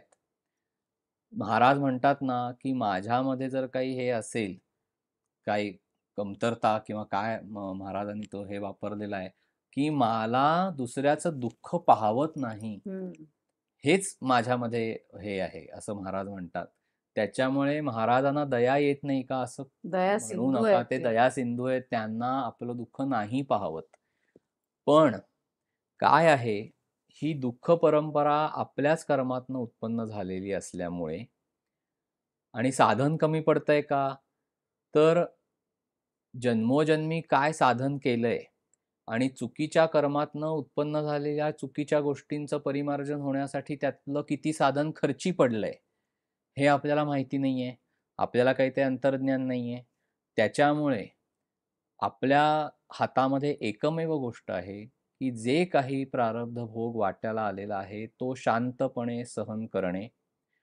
कारण त्याचा दोष तुम्ही दुसऱ्याला कोणाला देऊ शकत नाही. नाही. भगवंतावर पूर्ण श्रद्धा ठेवणं, महाराजांवर, सद्गुरूंवर पूर्ण श्रद्धा ठेवणं आणि कशी श्रद्धा ठेवणं? मला जे हवंय ते तुम्ही द्या, म्हणजे तुम्ही माझे सद्गुरू आहात किंवा भगवंत मग मी मानीन. हां. आ नाहीतर मग तुमचा काय उपयोग आहे माझ्या आयुष्यामध्ये? असा विचार न करता, माझा भोग जो वाट्याला प्रारब्ध योगाप्रमाणे आलेला आहे, तो भोगण्यासाठी महाराज तुम्ही मला ताकद द्या आणि ते बळ तुम्ही पुरवण्यासाठी माझ्याबरोबर थांबा. मी तुमच्या साक्षीनी ते बळ तेच. तुमच्याचकडनं घेणार आणि मी माझा भोग भोगणार. तुम्हाला मला जसं ठेवायचंय तसं तुम्ही ठेवा. अशी मनाची भावना पाहिजे. तुम्हाला जे मला द्यायचे ते द्या. जे तुम्हाला मला द्यायचं नाहीये ते देऊ नका. कारण बरोबर आहे. तुम्ही महाराज म्हणतात तसं परमेश्वराला तुमच्यासाठी 24 तास राबावं लागेल. त्याच्यामुळे आपल्याला आपली मनाची भूमिका अशी पाहिजे, की हे नाही ना माझ्या नशिबात येत तर ती परमेश्वराची इच्छा नाहीये म्हणून ते नाही मला मिळत तर मी का माझ्या जीवाचा आटापिटा करू? ठीक आहे मला त्रास होणं स्वाभाविक आहे, मला दुःख होणं स्वाभाविक आहे. पण मी कधीतरी त्यातनं बाहेर यायला पाहिजे. हो ना, नाहीतर मग काय नाहीतर आणि ते बळ उपासनेतनं मिळतं म्हणून महाराजांच्याकडे जायचं, त्यांना सांगायचं, "माझा प्रपंच तुमचा आहे ना, तुम्ही करताय ना, मग तुम्हाला माझ्या प्रपंचात जसं ठेवायचंय मला तसं तुम्ही ठेवा. एखादी गोष्ट तुम्हाला द्यायची असेल तर द्या, नसेल द्यायची तर देऊ नका. त्याने मला जे दुःख होणार आहे व्यावहारिक पातळीवर ते भोगायची पण ताकद तुम्हीच द्या. पण सगळं तुमच्या हातात मी देऊन टाकलेलं आहे." अशा भावाने राहायचं. त्याच्याशिवाय आपण कसं पुढे जाणार? आता अनेक महाराजांचं तत्वज्ञान उलगडत तुम्ही अनेक प्रश्नांना उत्तरं दिली. आता एक शेवटचा प्रश्न, अनुसंधान, नामस्मरण ह्या विषयातला, की YouTubeवर व्हिडिओ चालू आहे, कोणाचं तरी आपण प्रवचन ऐकतोय आणि आत आपण म्हणजे एकीकडे आपण नामस्मरण करतोय, तर ते अशा वेळी ती श्रवण भक्ती करणंच योग्य आहे का त्यावेळेला नामस्मरण चालू असणं सुद्धा योग्य आहे? ह्या 2 गोष्टी आहेत. एक म्हणजे जे सकाळचं आपलं साधन आहे, पहाटे उठून जे आपण करणार, ते काहीही न ऐकताच व्हायला पाहिजे. तिथे इतरांचं नाही, तुमचा स्वतःचा आवाज, हं. अंतर्नाद ऐकायचा आहे. भगवंताचा आवाज ऐकायचा आहे, सद्गुरूंचा आवाज ऐकायचा आहे, बाकी काही नाही ऐकायचंय. सगळं बंद करायचं आणि सगळं श्रवण एकवटायचं इकडे. आतमध्ये. आतला आवाज ओळखायचा आहे ना, आतला आवाज हं. आपल्याला शोधून काढायचा आहे. तिथे सगळं आपलं एकवटलं गेलं पाहिजे. मग दिवसभर तुम्ही जे करत असाल ना, ते पूर्णपणे त्याच्यामध्ये कॉन्सन्ट्रेट करून करा. म्हणजे तुम्ही कीर्तन ऐकत असाल ना, तर ठीक आहे, एकीकडे श्रीराम जय राम, जय जय राम चालू आहे. पण खरं तर त्याच गोष्टीकडे फक्त कॉन्सन्ट्रेट हं. करावं. म्हणजे नाम घ्यावं, हा ज्याचा त्याचा वैयक्तिक प्रश्न आहे. पण जे करत असाल, ते तुम्ही अगदी पूर्ण मनापासून करा. म्हणजे त्यातनं तुम्हाला काय मिळायचंय ते मिळतं. मिळेल. हां, बरोबर आहे. नाहीतर मग तुमचं लक्ष डायव्हर्ट होणार. डायव्हर्ट होतं. म्हणजे कुठेतरी तुम्ही एकीकडे मग ते नुसतंच चालू आहे आणि मग माझा जप पण एकीकडे चालू आहे. म्हणजे धड तुम्हाला इथलं मिळणार नाही, धड तिकडचं मिळणार नाही. त्याच्यापेक्षा जी गोष्ट त्या वेळेला करताय ना, तर 100% न्याय देऊन करा. म्हणजे एखाद्याचं प्रवचन, एखाद्या प्रवचनकाराचं, हं, निरूपणकाराचं तुम्ही ऐकत असाल ना, तर ते इतकं कान एकवटून, प्राण एकवटून ऐका, हं. की त्यातनं काहीतरी तुम्हाला मिळालं पाहिजे. आता तुम्ही नामस्मरण करत असाल, तर एवढं सगळं एकवटा, की त्या नामातनं काय मिळायचं ते मिळालं पाहिजे. आणि मग एरवी सगळं चालू राहू दे तुमचं. नाम हं. घेता-घेता, जप करता-करता एखादी गोष्ट ऐकणं वगैरे. पण हा थोडा व्यक्तिसापेक्ष भाग आहे. हां. पण त्या त्या त्याच्यामुळं वेळेला ते कळलं पाहिजे हां. तुम्हाला, की पण उलट जेव्हा तुम्ही कीर्तन किंवा प्रवचन ऐकताय YouTubeवर, तेव्हा ते जर का तुम्ही पूर्ण डेडिकेटेडली ऐकलं, तर त्यातनं सुद्धा तुम्हाला शेवटी अनुसंधानच साधलं जाणार आहे ना. त्याच्यामुळे त्यावेळेला नामस्मरण करावं की नाही करावं, तसं तुम्ही म्हणलात तसा हा तो थोडासा वैयक्तिक वैयक्तिक भाग आहे. प्रश्न आहे. मला वाटतं खूप प्रश्नांची उत्तरं तुम्ही आत्ता उलगडली आहेत. महाराजांच्या तत्त्वज्ञानाचा आधार घेऊन सगळ्या गोष्टी आपण आत्तापर्यंत बोललोय. तर ह्याच्यामधनं असं जाणवतं, की तुम्ही एकतर शरणागत भाव पाहिजे, आपल्या सद्गुरूंवर श्रद्धा, निष्ठा आणि कम व्हॉट मे ते माझ्याबरोबर आहेत, हे आधी आपण पक्की खुणगाठ बांधली पाहिजे आणि नित्य नेम जसा करतो, तसा नित्य अभ्यास करत आपल्याला पुढे जायचंय. तर दादांनी सगळ्या प्रश्नांना खरोखर समाधानकारक आणि महाकालीचं आज आपल्याला एक तत्व जे आहे, गुरुतत्वच आहे ते देखील एक, पण ते तत्व देखील आज वेगळ्या प्रकाराने त्यांनी आपल्याला सांगितलंय, की त्याच्यात कुठला तंत्र, मंत्र कशाचाही नाही, तर आपल्याला वाईट गोष्टी सुद्धा जाळायसाठी ती तिथे उभी आहे. आत्ता होळी झाली आहे आपल्याला. त्याच्यामुळे आपल्याला तेही आता त्यातनं साधता येईल. ही सांगड कशी घालायची प्रत्येक सणवार किंवा प्रत्येक महाराजांचं तत्वज्ञान आणि आपला वैयक्तिक अभ्यास ह्याची सांगड घालत-घालत आपण पुढे जायला हवं आणि हे पुढे जाण्याचं बळ देखील महाराजांनी आपल्याला द्यावं अशी त्यांच्याजवळ आपण प्रार्थना करूया. आणि विनीतदादा तुमचे खूप खूप आभार, की तुम्ही आम्हाला इतकं छान पुन्हा-पुन्हा तेच-तेच प्रश्न काही वेळेला रिपीट होतायत आमच्याकडनं, पण तुम्ही तितकीच नाही पण समाधानकारक आम्हाला उत्तरं हे देताय. महाराजांचंच आहे म्हणजे आणि लोकही अत्यंत प्रामाणिकपणे प्रश्न विचारतायत. त्याची तुम्ही खरोखर बास कळकळीने उत्तर महाराजांच्या देताय. प्रेरणेतनंच ते सगळं सांगितलं जातं. त्याच्यामुळे बोलवतात नाही आणि पण महाराजच आहेत. तरीसुद्धा माझं काही नाही त्याच्यामध्ये. आमच्यासाठी तो चेहरा तुमचा आहे. त्याच्यामुळे तुमचेही खूप खूप आभार, धन्यवाद. जय श्रीराम. जय श्रीराम आणि त्या आपल्या उपास्य दैवताला रामरायाला आपण प्रार्थना करून या भागाची सांगता करूया. आपदामपहर्तारं दातारं सर्वसंपदां लोकाभिरामं श्रीरामं भूयो भूयो नमाम्यहम्. जय जय श्रीराम. श्रीराम.